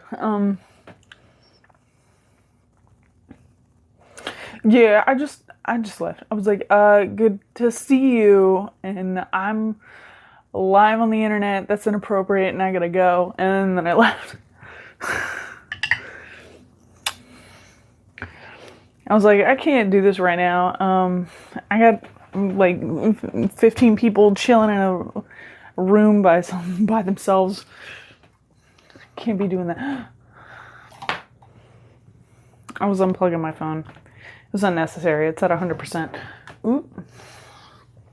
So how are y'all feeling? Do you like it? Thoughts? questions, concerns, comments about my book or other things.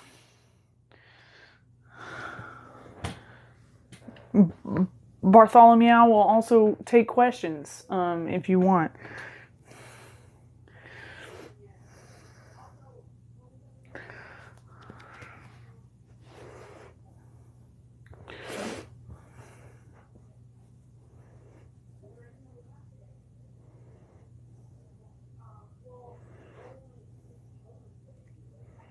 It's a good kitty.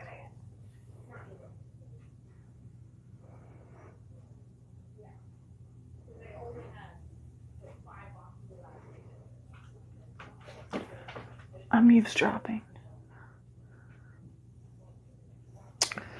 How long is the cat?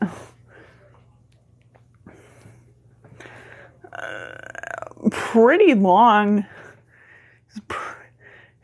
Pretty long cat. Pretty sure he's like intended as like a neck pillow. But I feel like that squishes. That makes his.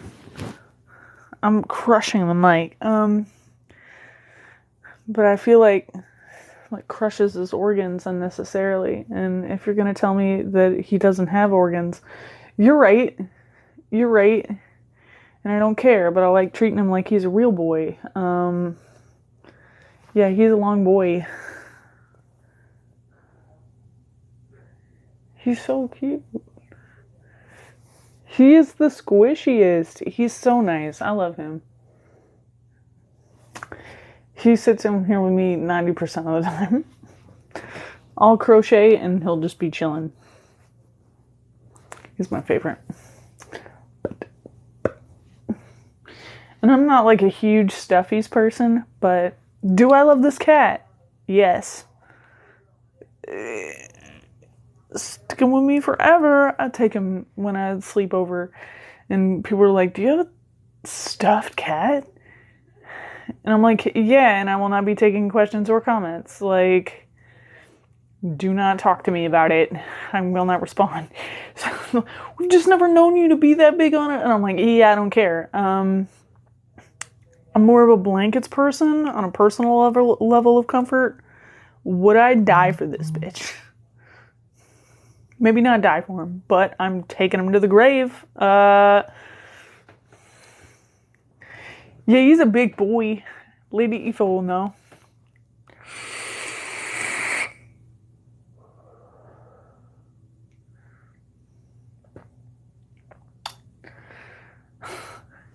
Yeah, he's a big boy. He's like definitely probably intended as like a neck pillow. Because it fits all the way around. But like, I don't want to use him like that in me. I feel like it's uncomfortable for him. And I know he's not real, and I don't care. I treat him like he's real. He's a good boy. He's my favorite boy. His name is Bartholomew, and he's the best.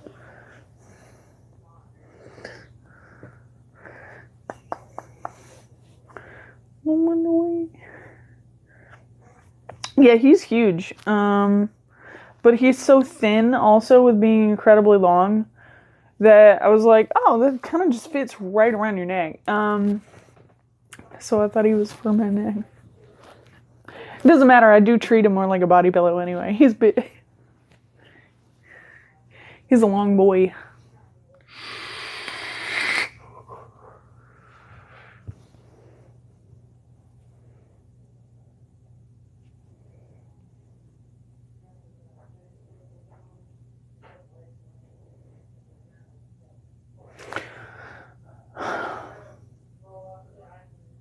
I don't know what's going on outside this room, but the background noise is astounding. And because I saw someone go like, that background noise or something, and I was like, can y'all hear that too? Like, I don't know what was going on.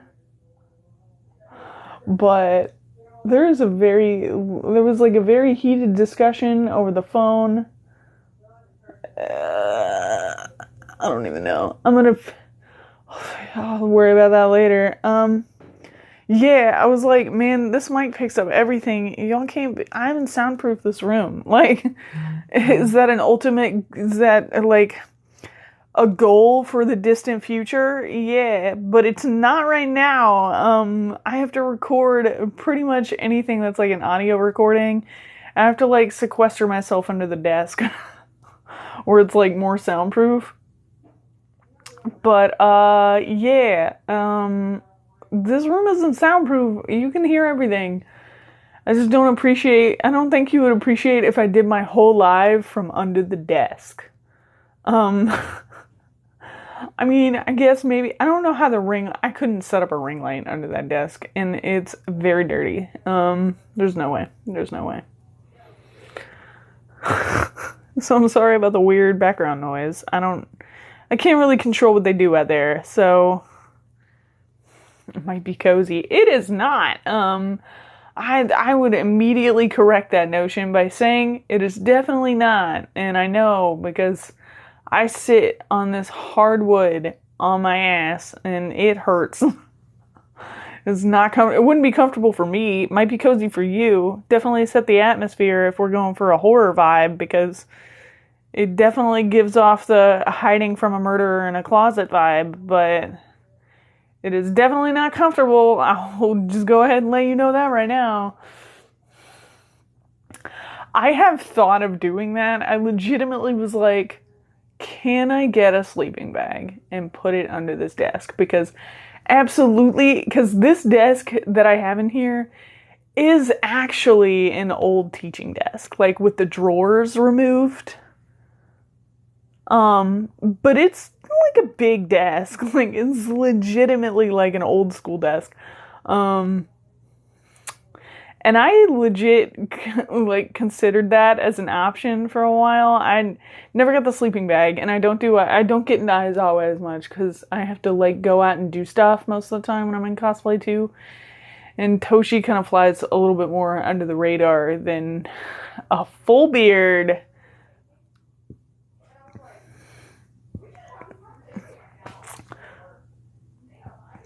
Yes, Swiftblood, send it to me. Do it. All right. Well, the time has come for chapter 2. Who's ready? How we feeling? If you're not ready, you better say so now, and we'll wait maybe 5 more minutes. I don't know. But if you need to go to the bathroom, if you need to get another smoothie, I don't know what your life is like. If you need to retrieve a cat or a dog or a child to come and let me put them to sleep, now would be the time to do so. 2. Okay. So you got all your children, pets, coffee, smoothies underway. Got it. Okay. I better not hear a single person once I start be like, wait, hold up, I lost my child. I'm gonna go off. No, I'm joking. I won't. Coffee flavored smoothie in my smoothie. Awesome. It's weirdly how descriptive that was that I believe I understand what you're drinking, which is the most ambiguous and yet specific drink that I could think of. That was on the nose. Thank you for that, T-Galaxy. All right. We're going to do it. Chapter 2, in which the United States of America are visited, though briefly. Neither were the claims of Shadrach, Cord, Bosie unfounded. Money was requested, and money was forthcoming. They traveled by train to a major port, and there took passage across the Atlantic. Cord suggested they travel by aeroship, but Johannes Cabal made a face and said that air travel was very overrated, and that he would prefer to go by surface ship. Thus, 48 hours after their first meeting with Cabal, the party was steaming across the ocean, due for arrival at New York in 8 days. From there, we take the New Haven Railroad service to Boston, and thence, Bosie consulted the back and front of a train timetable for some moments, dropping it to the table in the lounge in favor of another before going back to the first. And then says short trip also by train to Arkham Station, which is in, he read the fine print carefully. Arkham. Shadrach and Cord nodded sagely at his intelligence. Cabal, for his part, had left his cabin only out of boredom and was now considering this a folly. The journey so far had been low in incident and high in planning. While a staunch proponent of at least some preparation, Cabal had long since learned the utility and frequent necessity of extemporization. Once one went beyond that, however, one effectively hobbled oneself, leaving oneself vulnerable and liable to one becoming zero, which one wouldn't like that. Contingency plans were all well and good, but they were going into a very incognita sort of terra, and it all seemed like just so much wasted effort. When Cabal made a comment along those lines, however, Shadrach said, "We must expect the unexpected," before laying out his scheme to deal with pirates riding stilt-legged elephants to the others. It was a good plan, as it happened, but then so had been the plans to deal with giant platypuses and killer begonias. Cabal wondered if they were simply going through the dictionary and evolving procedures to deal with every noun they came across. He hardly cared, having belatedly realized that the more planning they did, the less he had to talk to them. He also realized, and this he kept to himself, that the Animus traveled with them. These men were afraid, so they planned for the silliest eventualities simply because it kept them occupied. They denied themselves pause for reflection because fear breeds in the quiet moments. Cabal also had a small fear that 8 days of their nonsense would drive him insane. He was regretting having been quite so efficient in his preparation that it left him few distractions. He had copies of 2 very rough maps and a notebook filled with the distilled wisdom of any number of laudanum-enhanced poets with respect to useful knowledge of the dreamlands. It was a very thin notebook.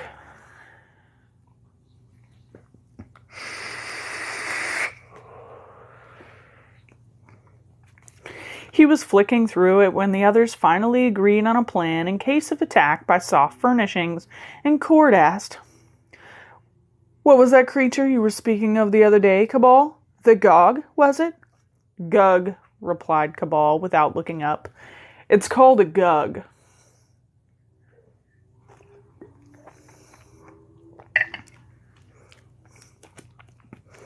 "Well, I was just thinking, gentlemen," said Cord, addressing Shadrach and Bosey, "that we should also plan for known threats in the Dreamlands. After all, it is that sort of information that Mr. Cabal has at his fingertips." The others agreed, with much humming and stroking of chins, that addressing real threats might be a good idea. Having secured their agreement, Cord turned back to Cabal. "So, what can you tell us about this Gug fellow, then?" Cabal merely flicked through his notebook until he came to a sketch and passed it over to them. He was gratified by their sudden pallor and widened eyes. "Yes," said Shadrach finally. "Well, that looks manageable." And the 3 of them started muttering about deadfalls and bear pits. Cabal made a mental note that manageable could apparently be applied as a euphemism for a furry monstrosity with too many forearms, a vertical slit for a mouth, poor dental hygiene, and an uncritical worship of dark gods so debauched that even other dark gods would blank them at dark god parties. He also decided not to burden them with the knowledge that Gug was the name of a race and not an individual. Or to point out that the sketch bore no scale. And so their assumption that a Gug stood only at about man size was profoundly optimistic. He would wait until they had finalized their plan before politely inquiring how the Gug would react on finding itself shin deep in their trap, or, indeed, how many of its friends might.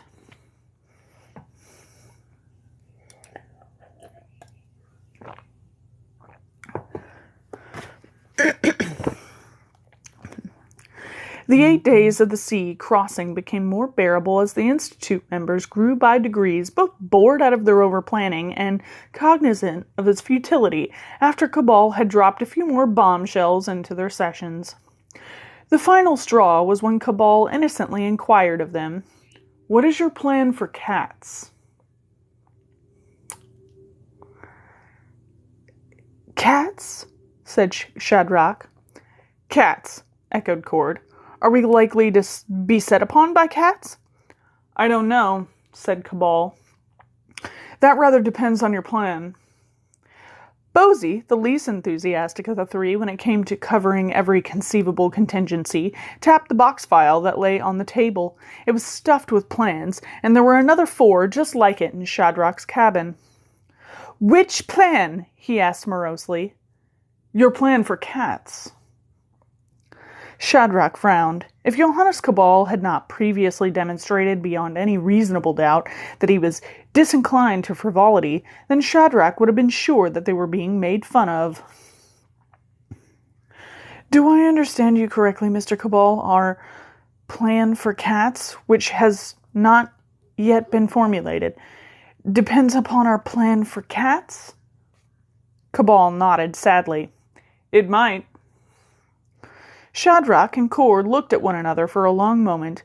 Then, with a heavy heart, Cord took up his pen and wrote upon a virgin sheet of paper, Cats.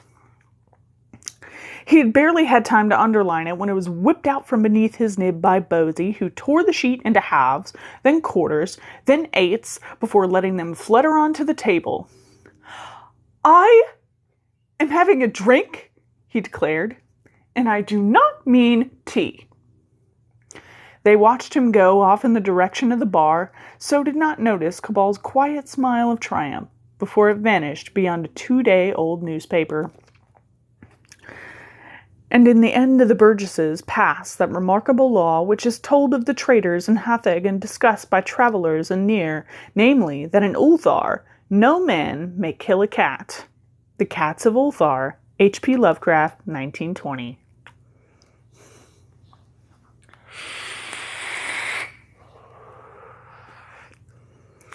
On the 8th day, New York appeared on the western horizon, glittering monoliths caught in the morning sun. As the ship approached and the famous skyline became more distinct, Cabal's expression became more sour. Finally, he declared it the most phallocentric conurbation he had ever seen or even heard of, and that they should escape from it as quickly as they could because these subcultures get ideas of incipient superiority combined with decadence across the social strata that make them psychologically inhuman. They will be tribalized and not subject to recognizable norms. We may even have trouble communicating with them. Mark my words, if we don't go escape that hive as soon as we possibly can, things could go badly. Neither did their subsequent experiences undermine Cabal's expectations. The customs official they met on landing upon used interchangeably for not only the singular and plural second-person personal pronouns, but also for the nominative, accusative, dative, and possessive forms. A man they asked directions of also claimed to be a native, but his speech drawled on as if he were giving a running commentary on glacial shift. In contrast, the woman in the ticket kiosk at Pennsylvania Station spoke rapidly and without pause for almost 3 minutes, leading Cabal to suspect that she was simultaneously inhaling through her nose and talking through her nose.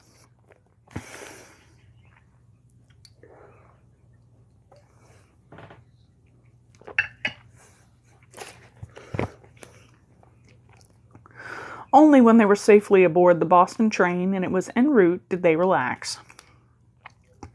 I feel that much more prepared for the Dreamlands now, commented Cord. I don't know, said Bosey as he watched New York thin out around them. It didn't feel that alien. You can't get a decent bacon sandwich there, you know, old man. What? Gasped Bosey, scandalized. He glared at the slowly diminishing tall buildings. Barbarians!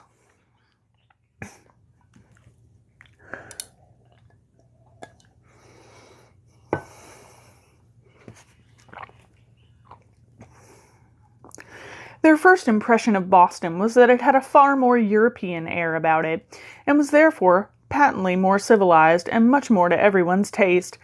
As it was already mid-afternoon, they decided to break their journey there and find a hotel. They would reach Arkham the next day, and that would be soon enough. That evening, after dinner, they repaired to a private room, taking a large pot of coffee with them. Cord, Shadrach, and Bosey ranged themselves along one side of the table, cups and notebooks to hand, while Cabal stood opposite them in the manner of a lecturer. "It has been said," he began, "that what you do not know cannot hurt you. This would come as a revelation to many if it were not for the fact that what they did not know had already torn them to shreds and giblets." "I'm not sure that's the context that," began Shadrach a little prissily, but Cabal was not listening.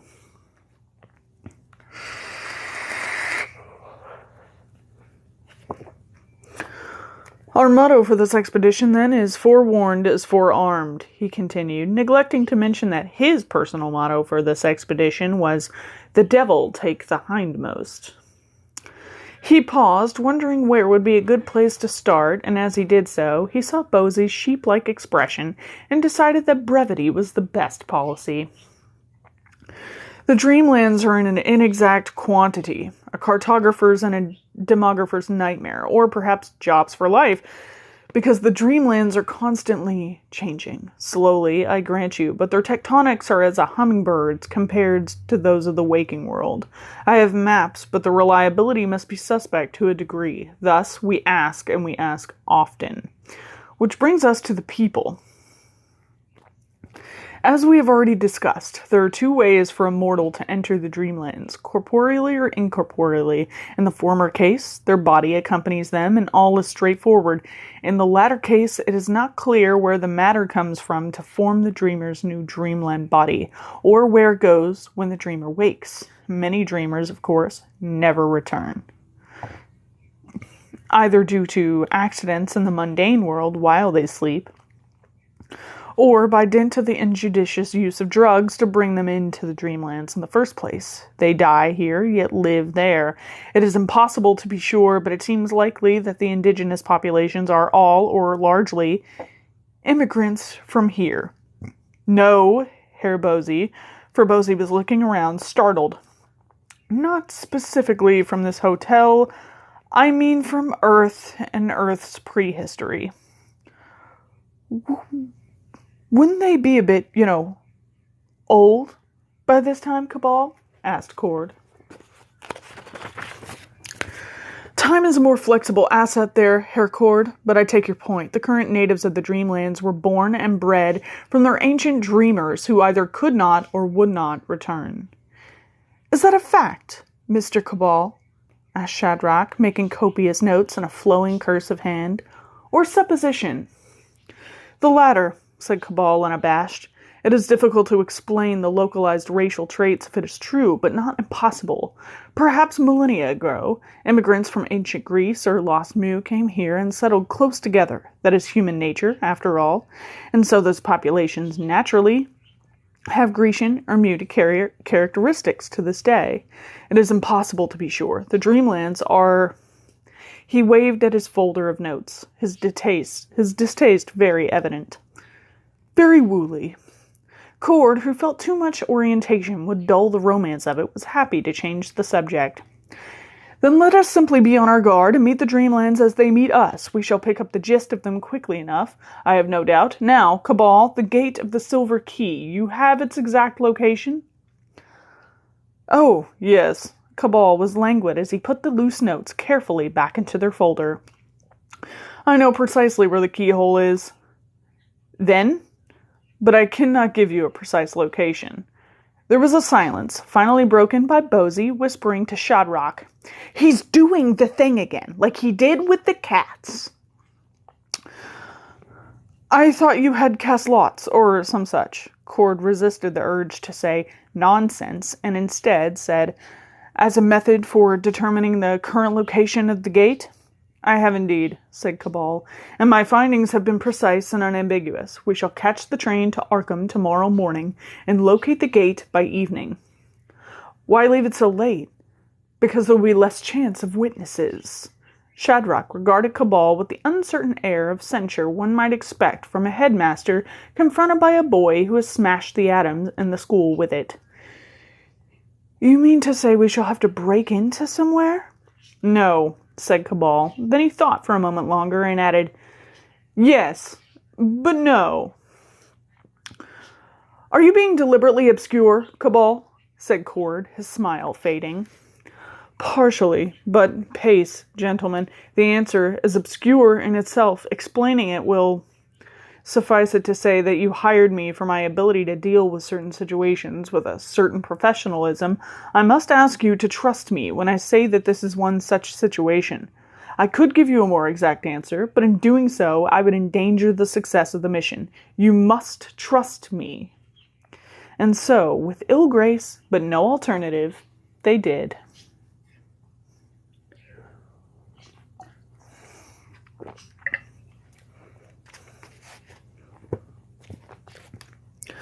Oxford has its dreaming spires, and Paris its lights and love. But neither place exerts quite the same influence upon the poetic and susceptible as Arkham, the city of shadows. Shadows, literal and figurative, that lie upon the homes and upon the minds of that strange town's inhabitants. By European standards, of course, Arkham was a new town, not even half a millennium old, yet an air of ancient decrepitude had fallen upon the place, scarcely after the first house was raised, that baffled expectations and raised the hackles.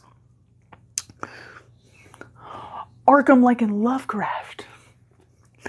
The land on which it had been built had been bought from the indigenous for the usual trinkets, but in this case there had rapidly grown an unspoken suspicion that the former owners had got the better part of the deal. At first glance, there was nothing wrong with the land. It stood green and promising, rising gently from the sullen waters of the Miskatonic River that ran through it. Plots were quickly drawn up and dispersed, and eager settlers arrived to make new lives there. Soon, however, their eagerness tarnished and faded, replaced by an uncertain feeling that all was not well. But the land was good, and the location perfect, and practicality overcame vague doubts. Soon other settlements were established, like Kingsport to the southeast, Innsmouth to the east, and Dunwich Island to the west. Soon after, the rumors began.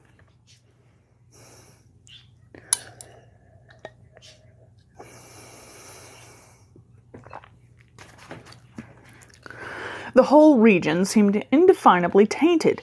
Bad things happened. Brutality, drunkenness, and petty crimes stained the reputations of the towns, but there were whispers of worse things still. Witchcraft was afoot in Arkham, incest in Dunwich, murder and cannibalism in Innsmouth went the gossip. The town seemed mired in degeneration and sin, against which the burghers had no recourse. But then the witch hunters came from nearby Salem and cleansed by fire and rope. Though they killed only the hapless innocent in Salem, nobody ever made such claims for Arkham or her near neighbors. Here the self-styled inquisitors saw things that assured them of their righteous cause, even while it shook their faith in a benevolent God. And so Arkham and Innsmouth and the others were saved from the atavistic blight. All was light and joy and evil. Ne'er again haunted these places, certainly. That was the impression the towns were keen to convey, if only to save themselves all that bother again, and in common with the best self-fulfilling prophecies, that was how things seemed.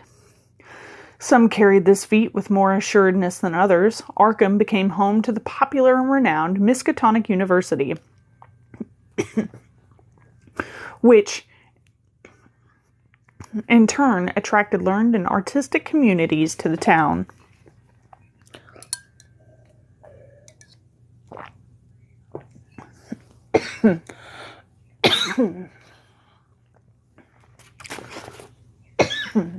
My throat's really dry. Okay. Kingsport grew lean and ascetic, as though time had lost interest in it, thereby holding the twin illnesses of decay and progress from its door. Innsmouth, however, kept its secrets and grew cunning in that keeping, while Dunwich just rotted amid its fields like an unharvested pumpkin.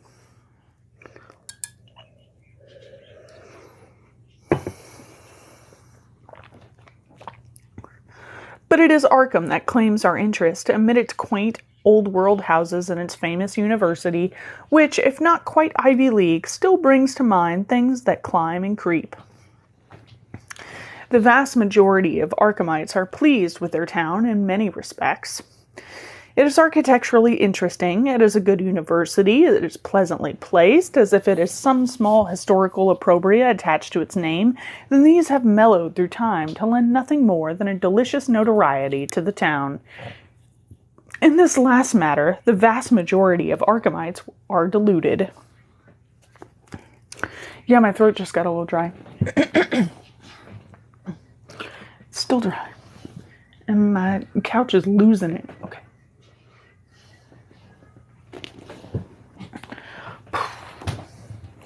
Stuff's falling apart. Okay. Arkham lies in a region of reality where the weft and warp have worn dangerously thin. Here, people may think things they ought not, see things they ought not, and be seen by things that ought not to be. There are those within the town who know of these facts, and who willingly research into them, either for purposes of knowledge, protection, or, most frequently, personal power. It is a perilous path, and few survive it intact, either spiritually or physically, those who reach the end finding that the prize is rarely worth the cost. As they suffer and die and suffer some more, beyond the thin veil, there are dark shapes that gibber and pipe, and one voice laughs and never stops.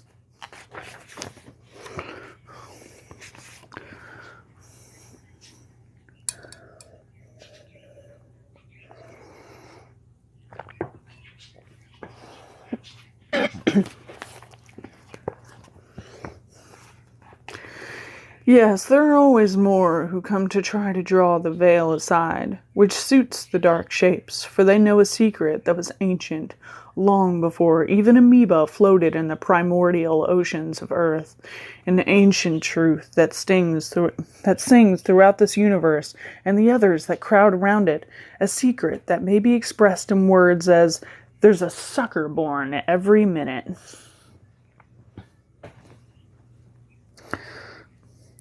One such sucker was Eldon Harwell, a young man recently dropped out of, before he could even be set down from, Miskatonic University. Eldon's path into moral disintegration had begun when he had attended a showing at the Pickman Gallery on the corner of Pickman and West. It had been a poorly attended affair, and Harwell had been quite full of nibbles and cheap white wine when the proprietor had taken a shine to him and invited him to see the private collection.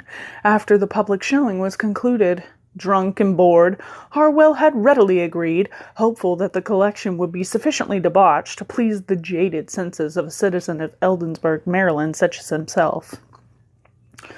Harwell, as a former undergraduate, was confident of his worldliness, but what he saw behind the threadbare velvet curtain kicked open several doors in his psyche that would have been better remained locked. He was, for example, familiar with the theory, if not the practice, of bestiality, but the beautiful and in pure aesthetic terms, in ratio and technique and application and style, it was beautiful.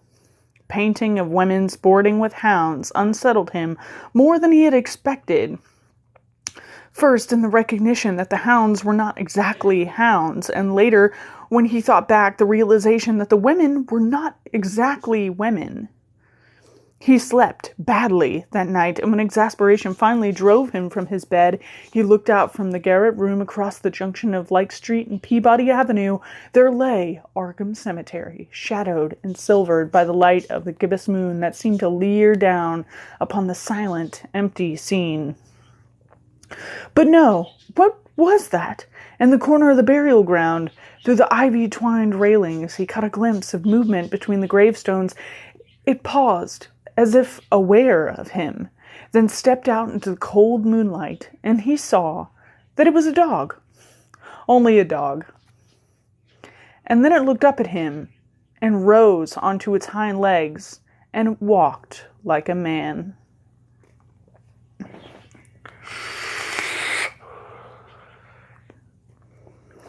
He awoke the next morning on the floor, a bump at the back of his head where it had struck the floor when he fell, fainting.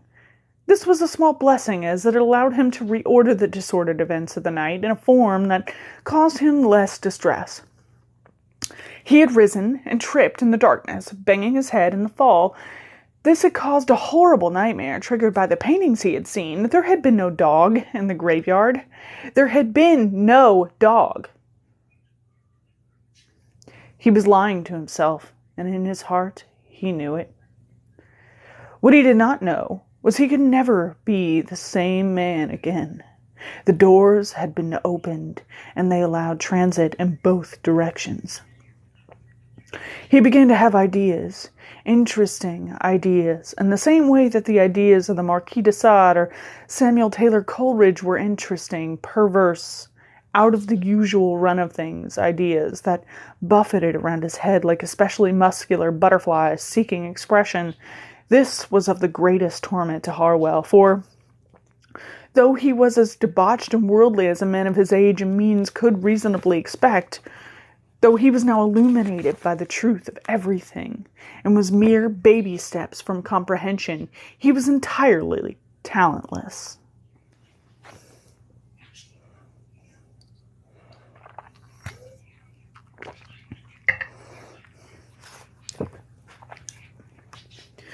Musically, his attempts at chopsticks sounded like Stravinsky in a Kemper.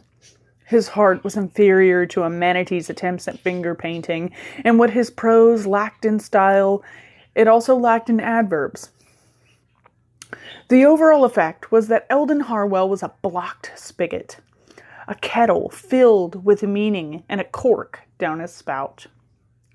Such a situation has driven greater men into the arms of madness and opiates, and barmaids, being a lesser man, Harwell succumbed to all three before settling into a state of melancholia from which his new remaining friends could not stir him.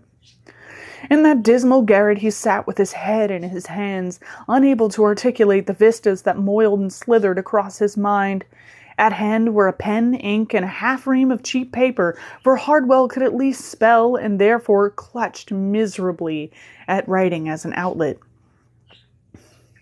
One day he hoped and prayed the boiling light he could perceive but not describe would resolve into coherence, and he would be its conduit.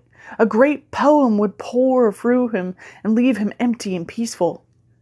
He also knew his next act would be to burn the manuscript before it could infect anyone else, or worse, reinfect him. And yet he had remained frustrated in this. Every attempt to shake loose the cosmic truth within him had resulted in a garbled mess, or, on one occasion, a limerick about vicious but stupid crabs. The curtains remained drawn at all hours. He feared seeing something else in the cemetery, so when the knock came at his door late one night, it surprised him terribly, and he cried, suddenly fearful, "Who's there? Who raps upon my chamber door at this late hour?"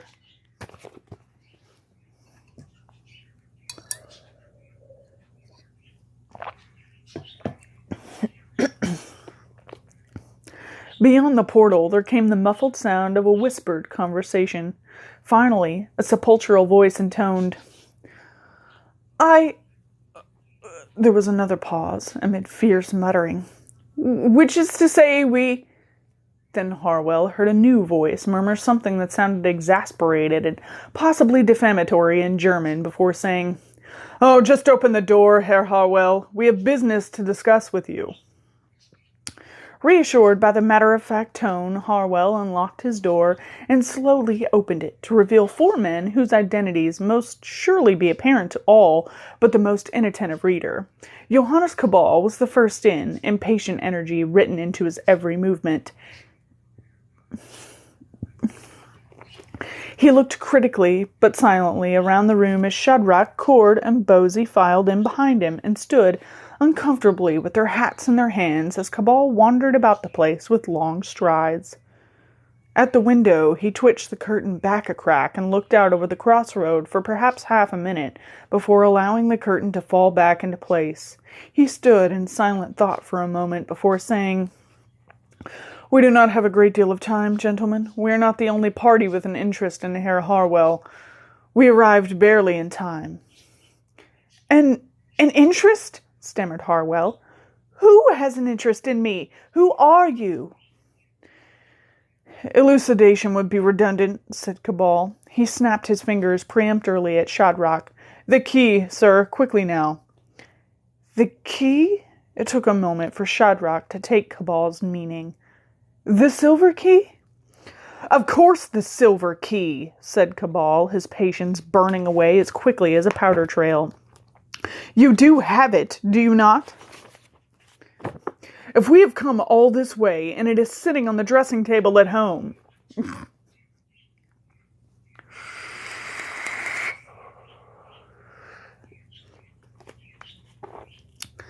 Yes, of course I have the silver key, but it is useless without a gateway. Isn't that true?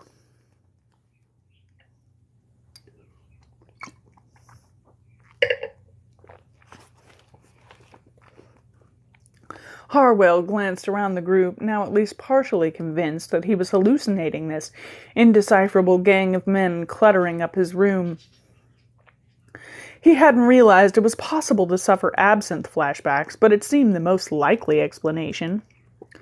Yes, it is true, and there is a gateway here. The key, if you please.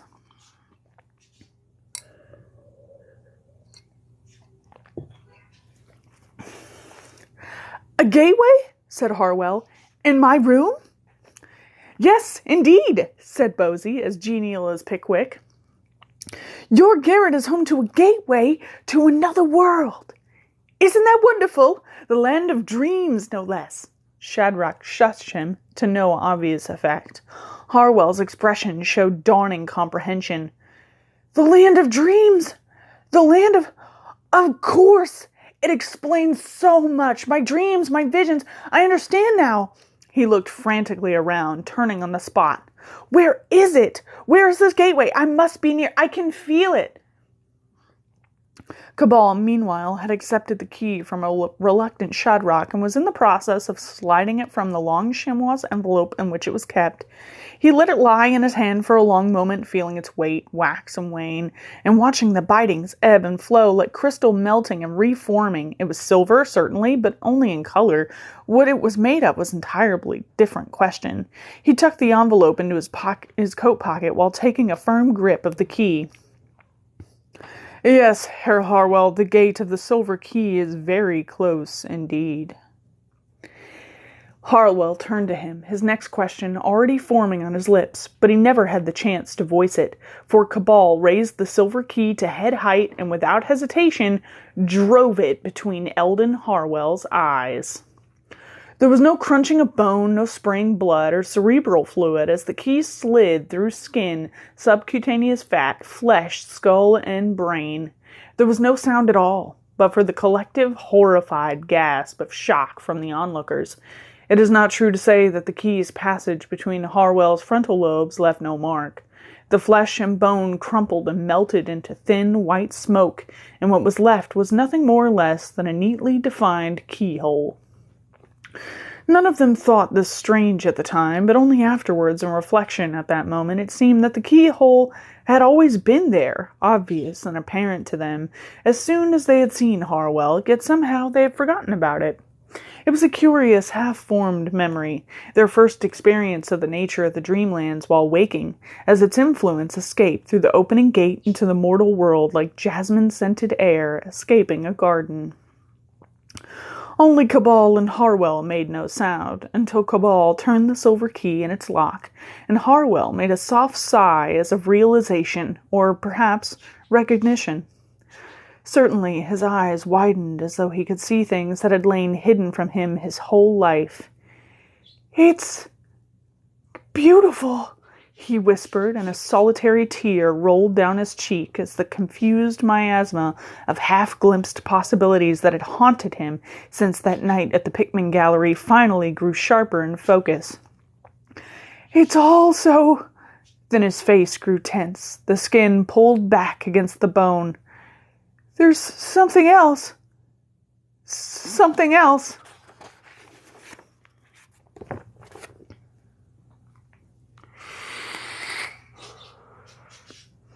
Cabal finished turning the key and gently withdrew it from Harwell's head. The keyhole remained, and from it lines of liquid light rolled up vertically across the center of the brow and down the edge and the ridge of his nose. "The gateway," said Cord. "The gateway of the silver key. The silver line of light was extending over Harwell's head and down his chest, the glow becoming fiercer as it traveled. I naturally assumed. Walls do not dream, interrupted Cabal, and Cord fell silent.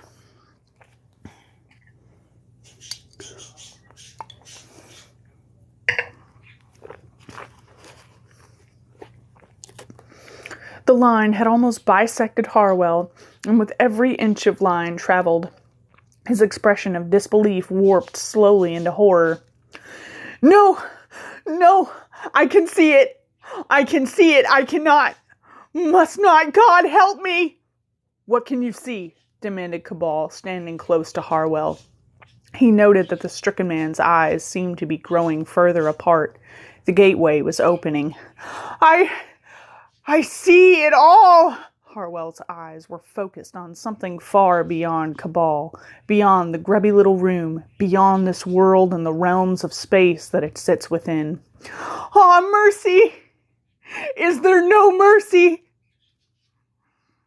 And with that, the tips of the line of light joined. The gateway of the silver key opened wide, and that was the end of Eldon Harwell.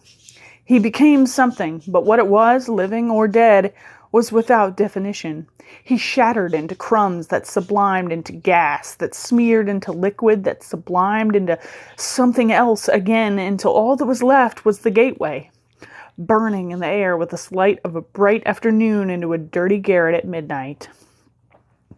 You, Bose was for once lost for words. You killed him!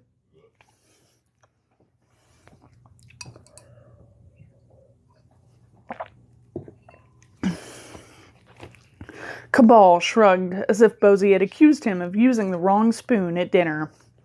He was already dead. He'd allowed certain conceptual theomorphs to take residence in his mind. He would have killed himself or been killed within a few months in any case.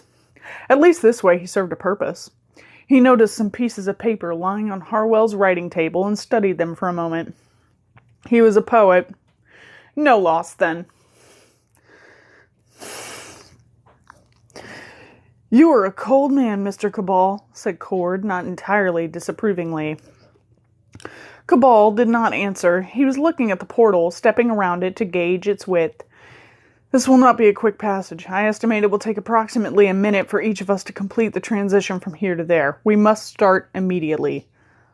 We're leaving now? Shadrach was shocked and a little angry. When we came on this little reconnaissance of yours, you gave us to believe that we would only be confirming the location of the gateway. Cabal waved a complacent hand at the tall, glowing ellipse hanging in the center of the floor. As we have. But what about our equipment, our preparations? You're asking us to plunge into the unknown.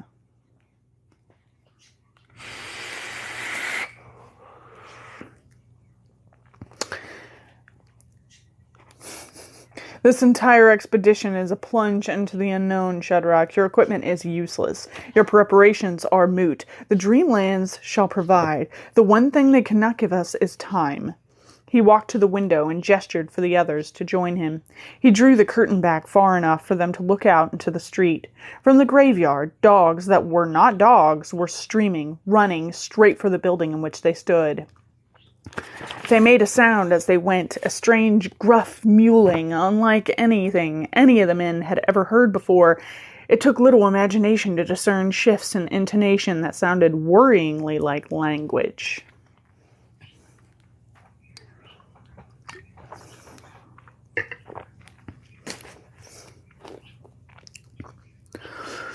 Why are the streets empty of people? Asked Bose. It's not that late. What? Cabal picked up the Gladstone bag, opened it, and removed his revolver.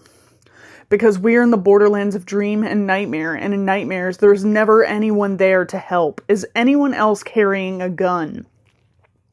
Shadrach, Cord, and Bosie shook their heads. Cabal growled with displeasure. Gentlemen, we're in the United States of America. Going armed is virtually mandatory. Quickly then, through the gateway. I shall hold off our visitors. He was halfway through the door on the upper landing when Cord called after him. What are those creatures?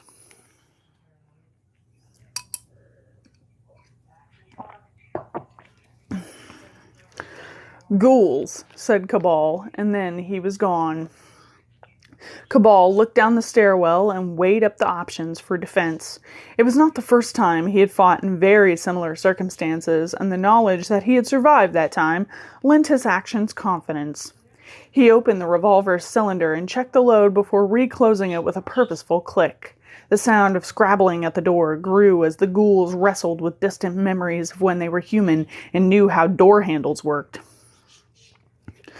The door was locked. Cabal had made a point of securing it after they entered, but he knew the ghouls' impatience would overwhelm their caution soon enough, and then a cheap door with a cheap lock would present no barrier to them.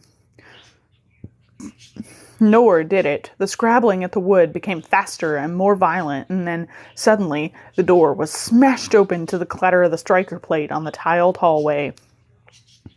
Cabal hoped for their sakes that Messrs. Shadrach, Cord, and Bosey were making their way through the gateway, because he would be needing it himself soon enough, and if any of them was not through by that time, he would personally ensure that they became the expedition's first casualties.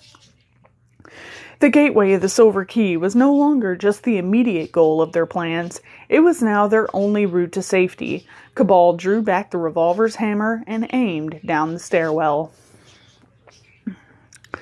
The black tide of fast-moving shadows swamped the lower flights, swirling anti-clockwise up the well. Cabal held his fire. He had only 6 shots and doubted he would be afforded an opportunity to reload. It was when they reached the landing below him that he aimed at the first school up the flight of stairs directly beneath him and shot it through the back of the head. The .577 round proved as efficacious against the vile, dun-colored, rubbery hide of the ghoul as it ever had against deep ones, or, indeed, people. The discharge was staggeringly loud in the confined space, and the plume of smoke that jetted down served to add to the creature's confusion as their comrade slumped and rolled back down among them, leaving much of its vaguely canine face on the step. Behind him he heard Bosey say, "Mr. Shadrach is through, Mr. Cabal, quickly! Mr. Cord, your turn!" Cabal performed a rapid mental calculation and decided that he would have to hold the ghouls off for a little longer than he had hoped. Down below, he could hear chewing. Ghouls are a notoriously unsentimental race, and once one is dead, it is immediately redefined in the minds of its friends and colleagues as lunch. It would seem that even their great desire to reach the gateway before it closed came second to a quick snack.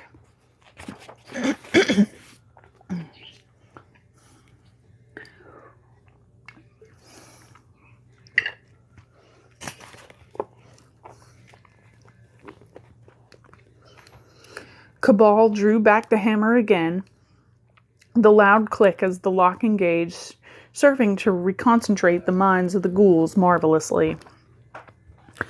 There was some muttered speech, a disgusting meeping and glibbering that appalled Cabal's linguistic sensibilities. It appalled him even more to have to speak in the same tongue.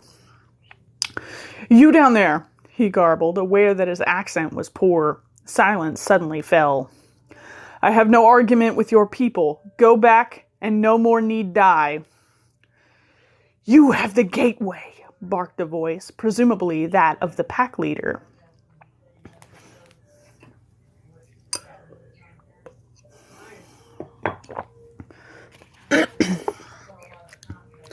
"What need you of the gateway? Your people can travel to the Dreamlands easily. The gateway is ours for the moment. Leave us in peace." There was a pause. Then the ghoul said, "I know you." Cabal's eyes narrowed. He could feel an uncomfortable tension uncurling like an electric eel across his neck and shoulders. It took him a moment to realize that it was fear. He stamped it down immediately. This was the very irrational terror that caused the Fear Institute so much exasperation. Yet it was the irrationality of it that concerned him more than the way his heart pounded or the sweat that suddenly beaded his cool brow. He had encountered ghouls before, and they had never given him more than momentary inconvenience. Why was he afraid? With an effort, he brought his mind to bear on the situation at hand. This ghoul was a cunning one, but not nearly cunning enough. It would engage his curiosity to take him off guard and then charge the stairs. He braced his gun hand and prepared to fire. "I don't know you." "You would not, but you knew me once," said the ghoul, and it said it in English. "Oh, you knew me once, Johannes Cabal." Silence fell once more. The moment drew out. "You knew me once, Johannes Cabal," the voice repeated. Still there was no reply. On the stairs, a hideous hiccuping growl rose. The ghoul was laughing. In the garret where Eldon Harwell once lived, and where a police investigation would later find no clues as to his disappearance, but a bloodstain on the stairs that analysis showed not to be human, the gateway of the silver key flickered and extinguished.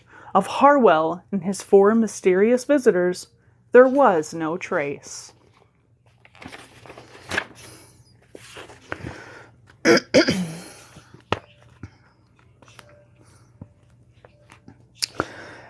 There's a addendum to each chapter. If you want me to, I will read it. It's pretty much nonsensical. It is not necessarily necessary for the story, but it's basically a manuscript called The Young Person's Guide to Cthulhu and His Friends. If you want, I can... Okay. I was just checking. It's not technically part of the story. It's just added in there. Surviving fragments of Cyril W. Clone's manuscript for The Young Person's Guide to Cthulhu and His Friends, number 1. The Great Cthulhu. Now, best beloved, let us consider Great Cthulhu. He is the greatest of the great old ones and is a god. Yes, he is a real god. Not one of those pathetic gods that depend on silly people having faith in them. Faith is a word that means having to pretend. Oh, best beloved, not one of those stupid, weak, powerless gods that simpering people invent to try to keep them warm in the endless freezing void of the true reality and the aching futility of our fleeting impotent lives. We know a song about that, don't we? Text ineligible due to scorching. No, Great Cthulhu does not need us to worship him. He is real whether we do or not, but we better had, because one day he will wake up in his cozy little sunken city of Raleigh, which is at 47 degrees north-south, 126 degrees 43 west, in the South Pacific Ocean. Make a note. Have a lovely big yawn and a stretch, I should think. Yawn and then kill everyone. But if you've been a good little boy and girl and worshipped him properly, he might not kill you first. Isn't that splendid?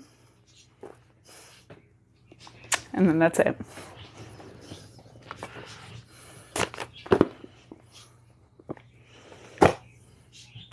Two chapters in. Now you know why I was asking you about your plan for cats. It entirely depends upon your plan for cats, but I would be interested in your plan for cats nonetheless. Yeah.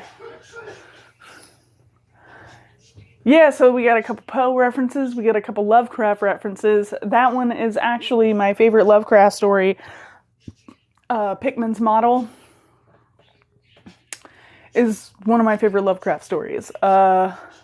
It also references the Cats of Ulthar. I might read Pickman's Model at some point in the Redacted as like a bonus or whatever if you want to join me. But I'm not going to read the Cats of Ulthar. Mainly because he names his cat. And you know what? He names his cat the N-word. And I'm not saying it. I'm not doing that. Even if it's a cat and it's not in reference to, and it's not like a metaphor like Poe's orangutan or whatever the hell. It's legitimately just a cat. But it's the fact that he named it that disrespectfully. And I'm not saying it. I'm not saying that. So you don't get that. You can look it up. You can look up the story and read it yourself if you want. It's not hard. But Cats of Ulthar guy goes to his ancestral home and tries to rebuild it after something nameless and faceless did something to his family, and no one knows really what happened. And after he rebuilds the house and starts living in it with his cat, which is inappropriately named and racist, he starts hearing mice in the walls, and the cats start going crazy at night. And he keeps telling people, and everybody's like, we don't know what you're talking about. And he's like, you don't hear that? And people are like, dog, this guy's going nuts. And then they go to investigate it, and yeah, there's a bunch of rats in the walls. That's the story. That's it. But he names his cat something inappropriate. I'm not going to say it. So you don't get that one. But I can read you Pickman's model if you all are interested. Hello. You've come very late. We're almost at the end of the episode, unfortunately. But if you are new here and you have no idea what's going on or what I'm talking about, you can check out the YouTube link in my description. In my bio, every Tuesday at 8, I read you a book. We've been reading a series called Johannes Cabal. We are on the third one. We just started it. So you've missed books 1 and 2, but there are recordings of both of those on my YouTube, which you can listen to and catch up and join us here next Tuesday at 8 if you enjoy the story. But yes.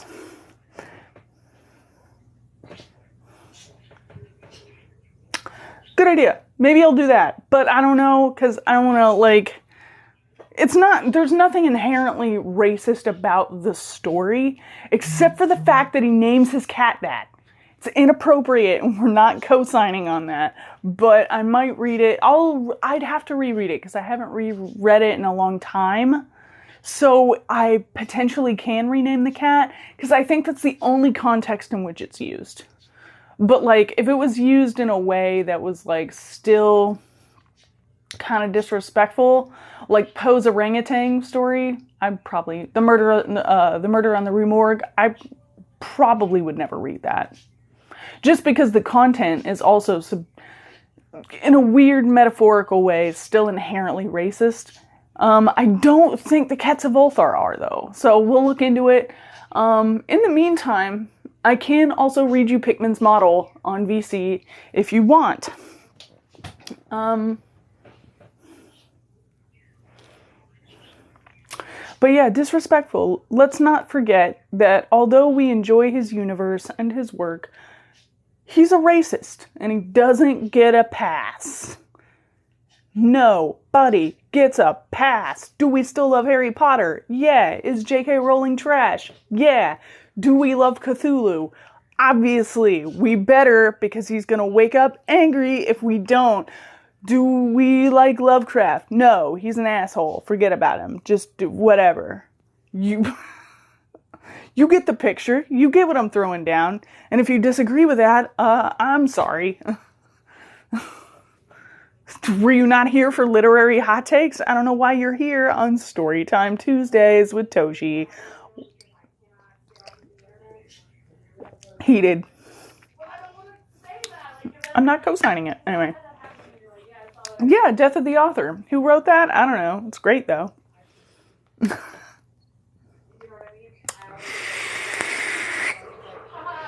Maybe we could all talk about the goblins being anti-Semitic and, lycanthropy being a metaphor for AIDS, but whatever.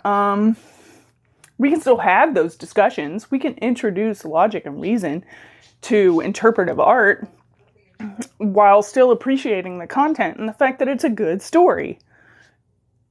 Does it make it okay, the rhetoric, okay? No, it does not. That's my take. That's my hot take for the day. And I have no more energy. Sorry about my throat. Halfway through, I was like, my throat is getting scratchy. Had to change it up a little bit. But I hope you're enjoying it. But I like the Pickman's model reference because that was my favorite Lovecraft story. So when I read that, I was like, what? For the first time, I was like, really? Nobody knows that one. Okay.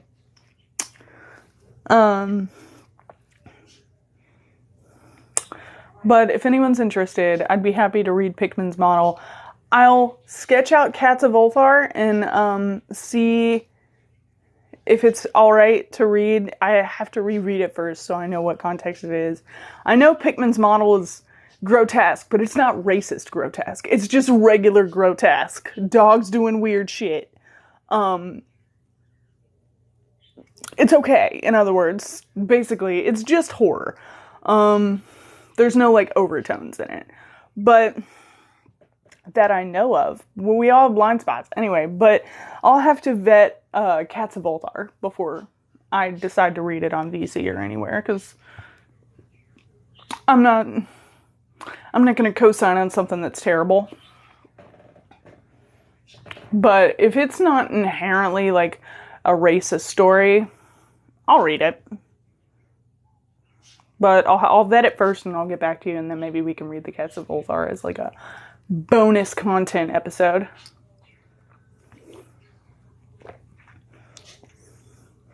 Yeah, I'm pretty sure everybody in the VC at least is down for grotesque content, so that's why I was throwing it out there. It's gross if you think about it, but I just really like Pickman's Model because it's a frame story where two characters are, one of them is retroactively explaining what had already happened to him. So it's a framework. But it's basically just one friend trashing another mutual friend on their way home. Just for no reason. So the entire story is just, he's like, yeah, and I said, if you keep making weird paintings like that, I'm not gonna hang out with you. Total bitch. Yeah, I know. That guy's a freak. Like, it's just really funny, and it just gives off, like, this Mean Girls vibe of, like, yeah, I don't talk to Pickman. He can't sit with us. And I don't know why that's just so funny to me, but it is.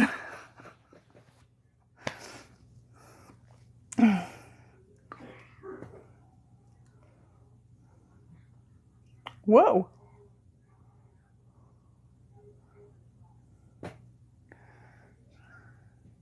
At least if we aren't, we can just not join, right? Oh, if you're not down for, like, regular grotesque? Yeah, the minute it becomes uncomfortable for you, and if it has any valid trigger warnings, I'll include those. But it's not... It doesn't describe anything in lurid detail, let's say. It's just descriptive with the way it goes into the faces and the paintings, is what I mean by grotesque.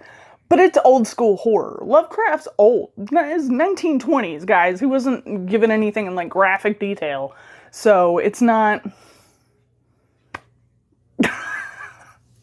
on...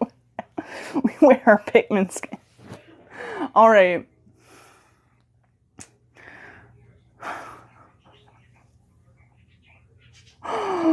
Wait, what day is it? It's Tuesday. It's Tuesday. It's Tuesday. Don't fuck with me. Don't lie about the day.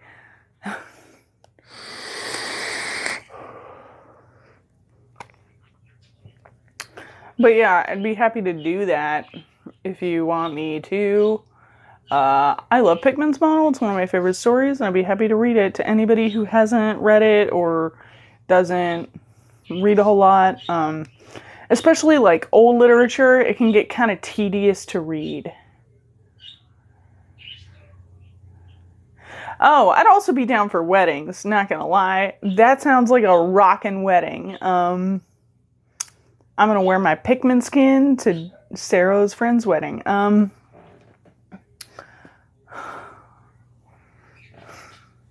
we're still going strong on Wednesday in the redacted. Wednesday? Do we want to do Wednesday? We can do Wednesday if you want. Do it.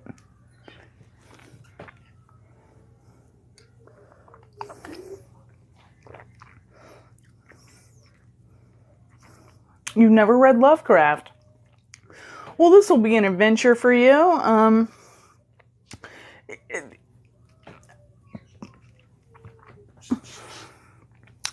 Like I said, it's old literature, so it's very much written in a very proper and structured way, like how Old English used to, be spoken and written in. So it can get pretty tedious for people, especially if you're dyslexic or if you struggle to get through thick content.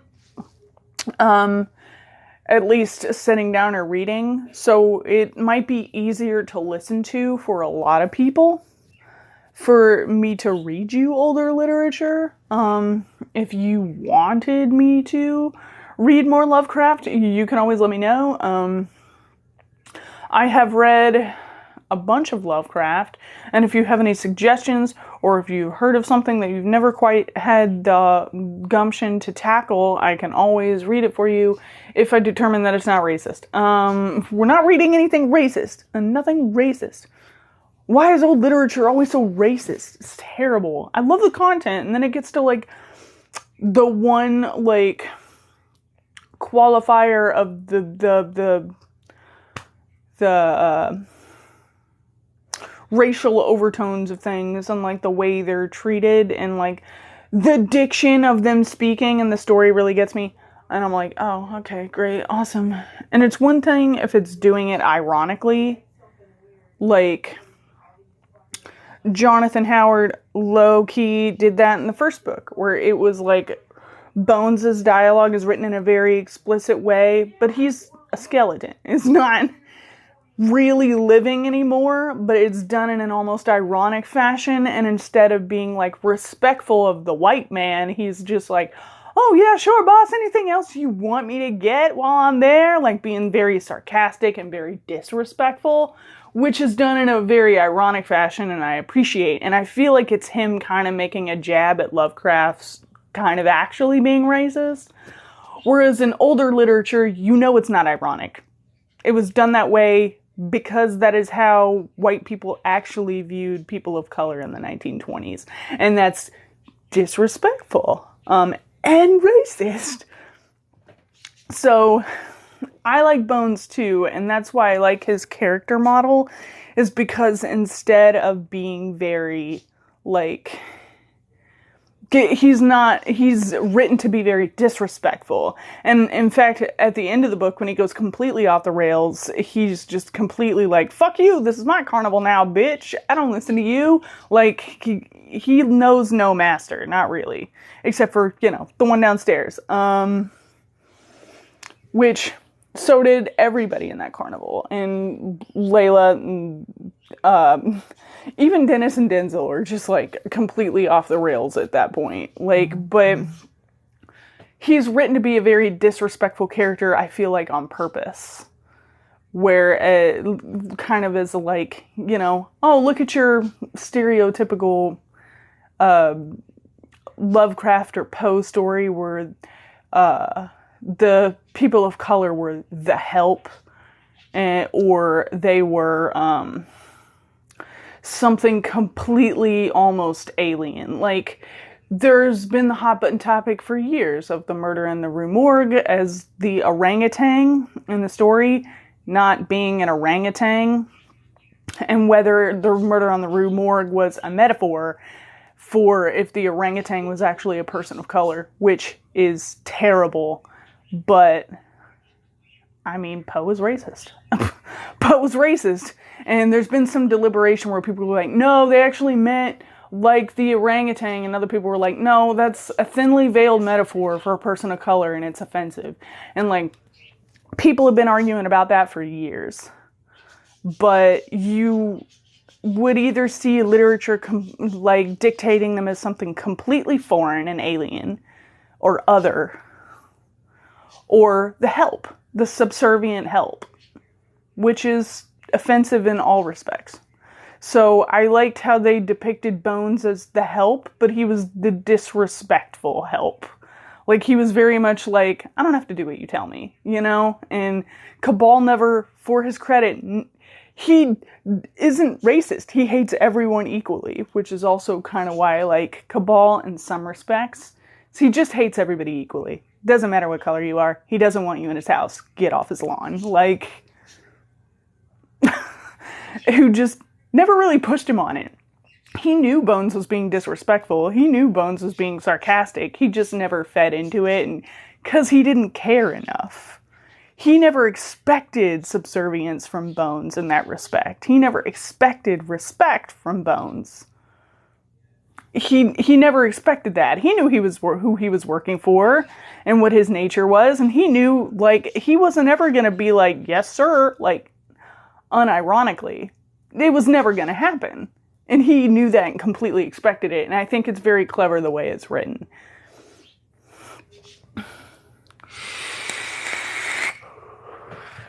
My take. But I'm interested to hear anybody else's thoughts on the matter. I critique literature a lot. Yeah. Is there a lot of things I don't like and don't appreciate? Yeah. Do I have a problem calling that out? No. No. Even if they're my favorite author, like, if fucking Jonathan Howard tomorrow, like, I'm not above canceling anyone for the sake of for the sake of idol worship. Does that make sense? Like, I'm pretty sure that part of me died with Harry Potter. I don't have faith in anybody. Like, if we found out Jonathan Howard was actually extremely racist tomorrow, I'd be like, stream's canceled, guys. Fuck it. Like, I'm not above canceling anybody. That part of me died with Harry Potter, and I'm not going back on that. I'm sorry. If you're a piece of shit, I'm not going to endorse you. Maybe that's just me, but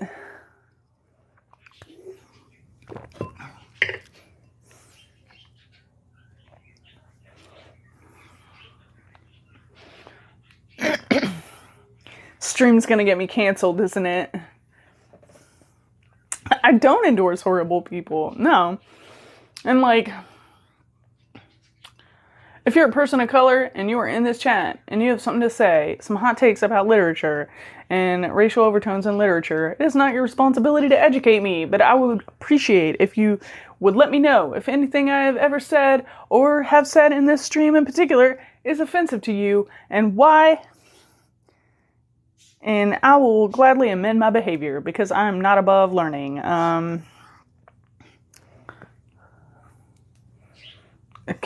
Sometimes I'm going to be a shitty person, and that's just true of any person that seeks to be more understanding. Growing isn't always easy or fucking...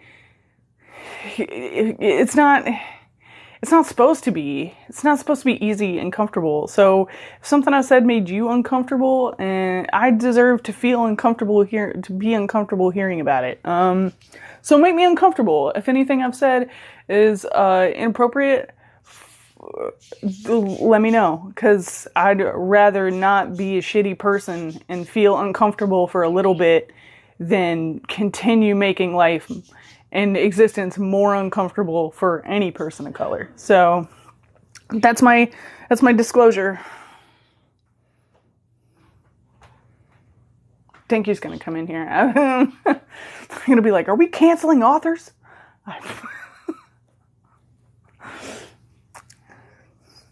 Dinky loves canceling people on Twitter all the time. So I half expect them to come in here at any moment. They might be still on the phone. I don't know. I haven't heard any weird background noise for a while.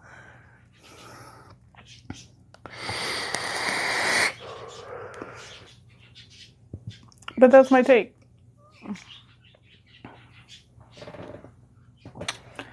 I don't know. They were on the phone earlier during intermission, and they were doing some...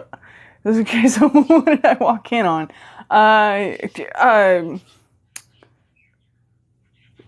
Critique of authors and literature as an expressive form,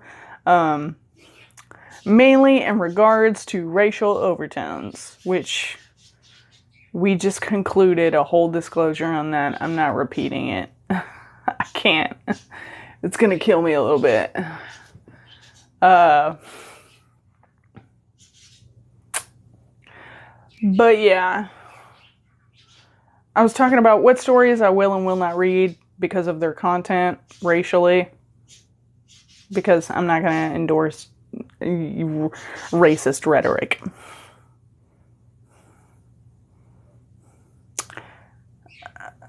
Thank you for coming to my TED Talk, Swiftblood. Appreciate it.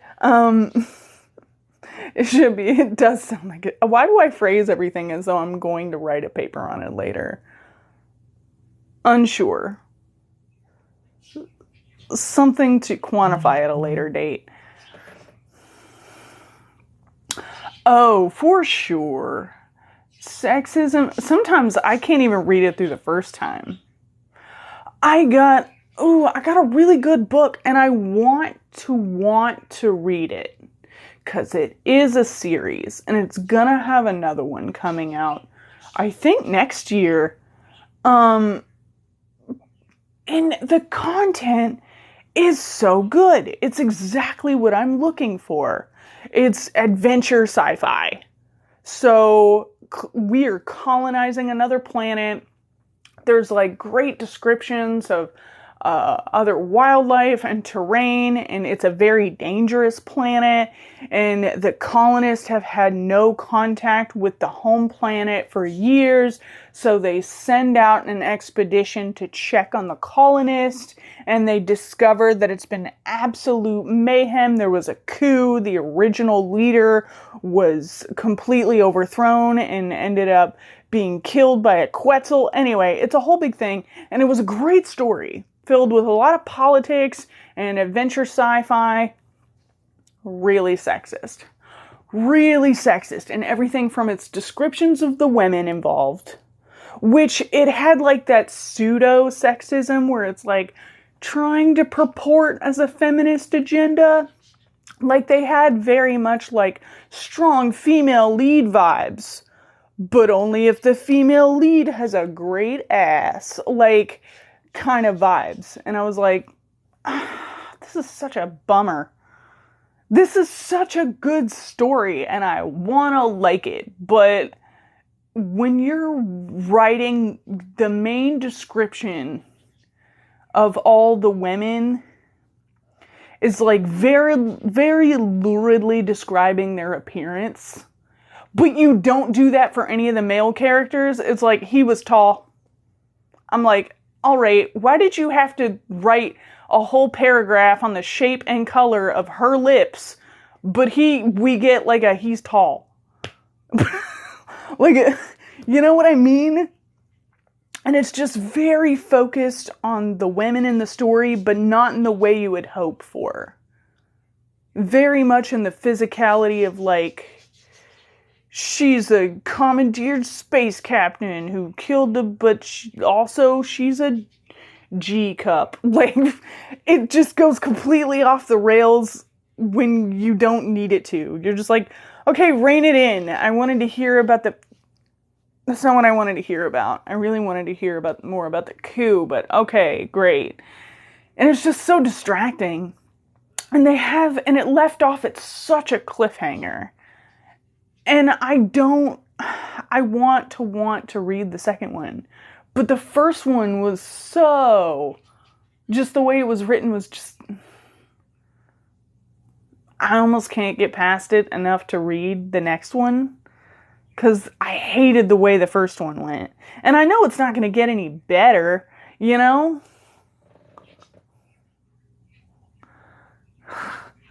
No, we're not doing that. We're not doing that. I can't do that. I said what I said, and I stand by it, but we're not going to repeat that episode. I could barely, like, oh my God.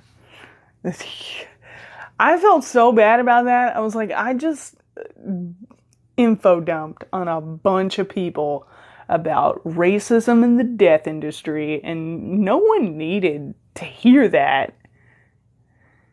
I mean, I don't know what you thought you were gonna get with someone whose username is Anxious Undertaker, but I mean, maybe you anticipated some amount of death information, maybe not a slightly inebriated, I'm not gonna lie, very inebriated cut of racism in the death industry and how it's inappropriate, and you, Maybe that was a bit much, and I realized that like a day later, and I was like, man, I really went off the rails. Didn't need to know all that.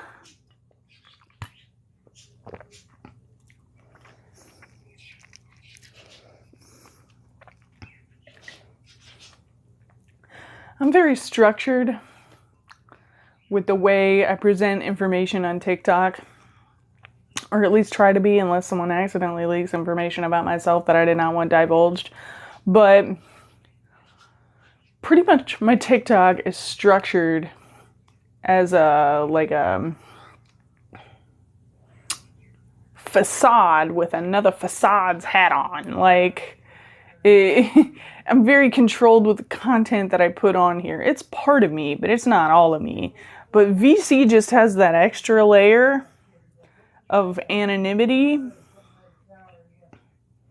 to where, like, I hop on there and I'll pop off with some, like, curveball shit all the time. And I don't think about it because it's not as public of a platform. So I don't even think about it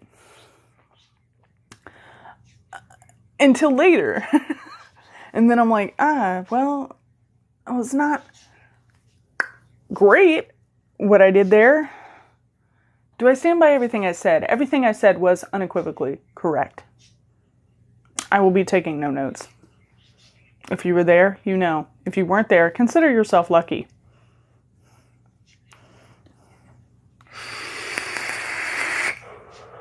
It's where something thrives. That's for sure. But I'm very sorry for anyone I dismayed with that conversation. I would firmly like to just go ahead and uncancel poetry. I'm very sorry about that. That was uncalled for. And I lambasted poetry as a medium. And it didn't deserve that. I have a very limited scope of perception, and maybe that has been colored by the fact that poetry has often been a very anxiety-ridden place for me. That is not true for some people. And that may have colored my perception a bit, and I've done some thinking and reflecting on that, and I would like to retract my statement on poetry exclusively. The death industry is still racist. I stand by everything I said about that. And you can just take that to the fucking bank. Or no, you can't. Because maybe like me, your bank was destroyed and it's now a truck in a driveway. You can take that to your bank truck. Good luck.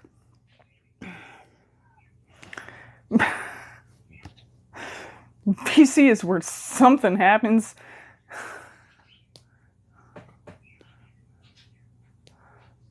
Poetry needs to stay canceled. That's a personal interpretation. But I'm choosing to remain open-minded on poetry as a medium, and it has been firmly uncanceled for me. Your opinion may differ. Mainly because I feel like my perception is limited. And although poetry has been a very anxious-ridden part of my life, it may not have been for other people. And I'm not going to stand by that. I was inebriated. And I was upset and overthinking some things, in a manner of speaking. So, although I do firmly stand by what I said about the death industry, that was solid. That was solid work. Thank you for everybody who joined me on that random thought experiment. I'm very sorry. Got a little maudlin there toward the end. But correct, ultimately.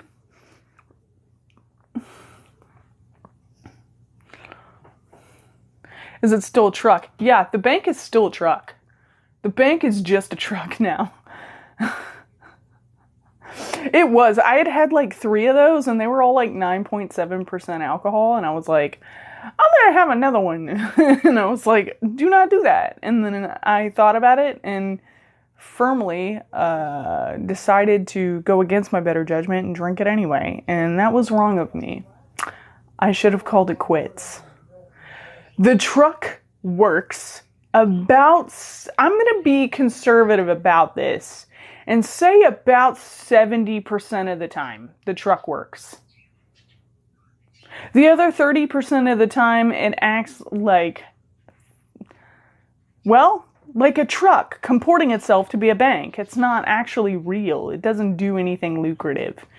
It won't let you deposit or withdraw anything, and it's completely unnecessary. The truck is wrong. The truck, you know what? I'm canceling the bank truck. I'm canceling the bank truck. I don't care. That bank truck is stupid. Hello, Pond. Come here. Please don't fuck with a ring light, please. Come on, you'll get up here, Boot. What do you mean? You're meowing like you're angry.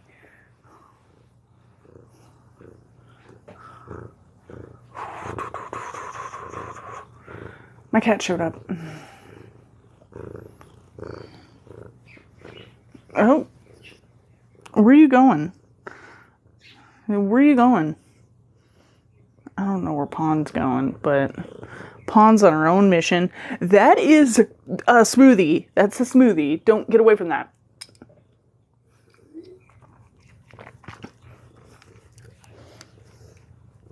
What are you doing? She's on a mission. I don't know what she's... I don't know what she thinks she's doing. Yeah? Okay. You want to lay on Bartholomew? You want to be friends with Bartholomew? Pond hates Bartholomew. Here. You can be friends with Bartholomew. Look. No, wait, come back. No, wait, he's a good boy. Please. Give him a chance. Give him a chance. You haven't even given him a chance. Okay. That is a beer. I mean, a smoothie. Going down the rails. I don't know. I'm trying, because I wanted to get like a picture of Pond laying on Bartholomew for the redacted. And the thing is that about Pond has like a magic switch in the butt that normally you just press down and she'll just lay down unprompted and will not move on anything. Works on almost anything. Doesn't work on Bartholomew. I tried doing that and setting her on there and then pushing her butt down, and she'll lay down and then hop right back up and go, I gotta get out of here, and like, I don't know what it's about.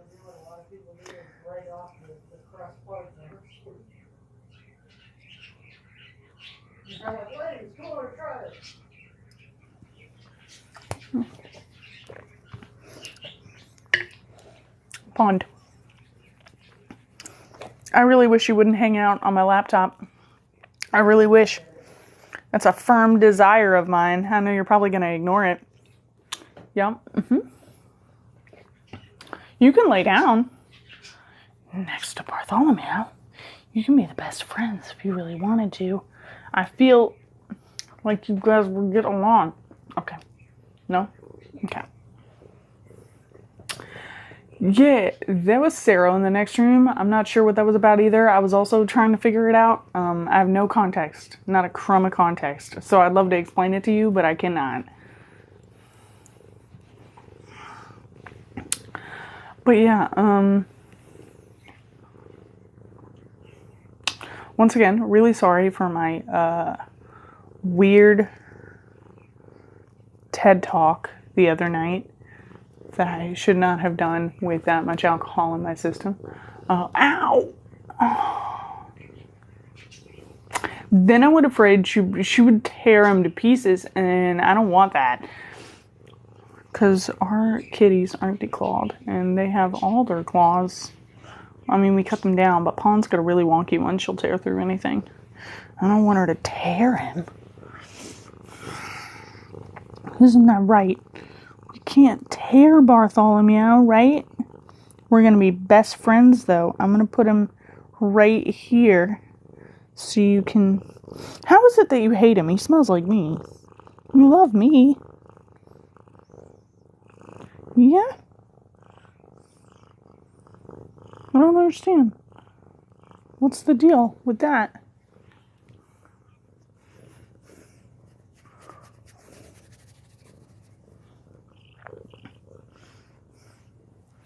I mean, okay, but I'm not doing an episode 2. You can forget about that. But I will go through Pickman's model if you want me to.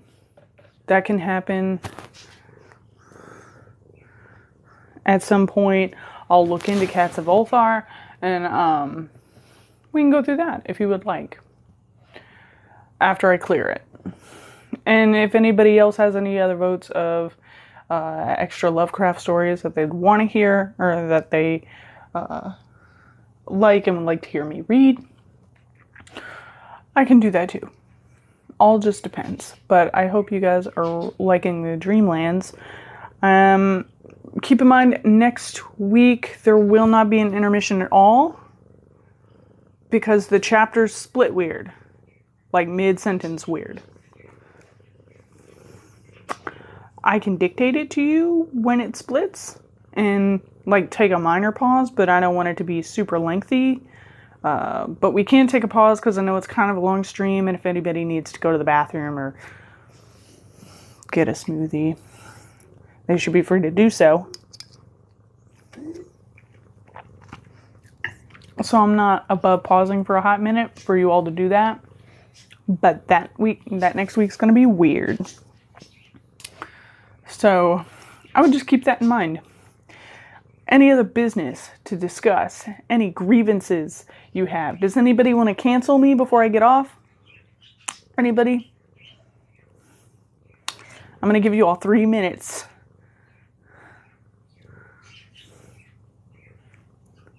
Yup.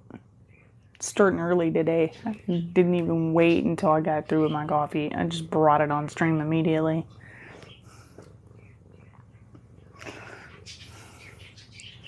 Good to know I'm portable. That's great.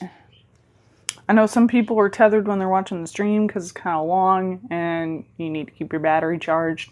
Or worse, a lot of people dip in and out and miss stuff in the in-between and need to get re-caught up in the intermission. So, yeah, you did. You stayed the whole time. Normally you gotta duck out, so like, glad you could be here. That's awesome.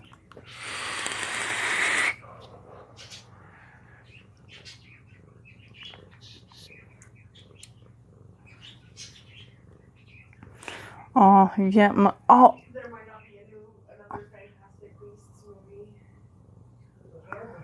Lady Eva. Ow. It's a fucking miracle. Hold on, I want to see if I can do this without... Hold on. I'm going to try and... Fuck. You guys see this. I can't disturb it. Apparently they're just not doing very well. Which is hilarious. No, lay back down. Okay, but she was laying on Bartholomew and now she's not. But it happened for like a whole second. It happened completely on accident. Maybe it was because I wasn't trying. Did I actually like my own stream on accident? I was trying to set the stand back up.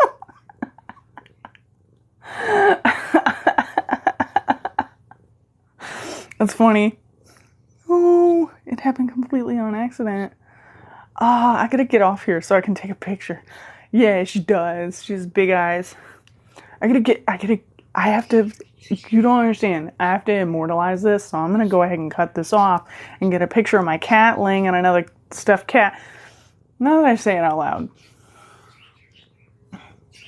It sounds more sad than it should.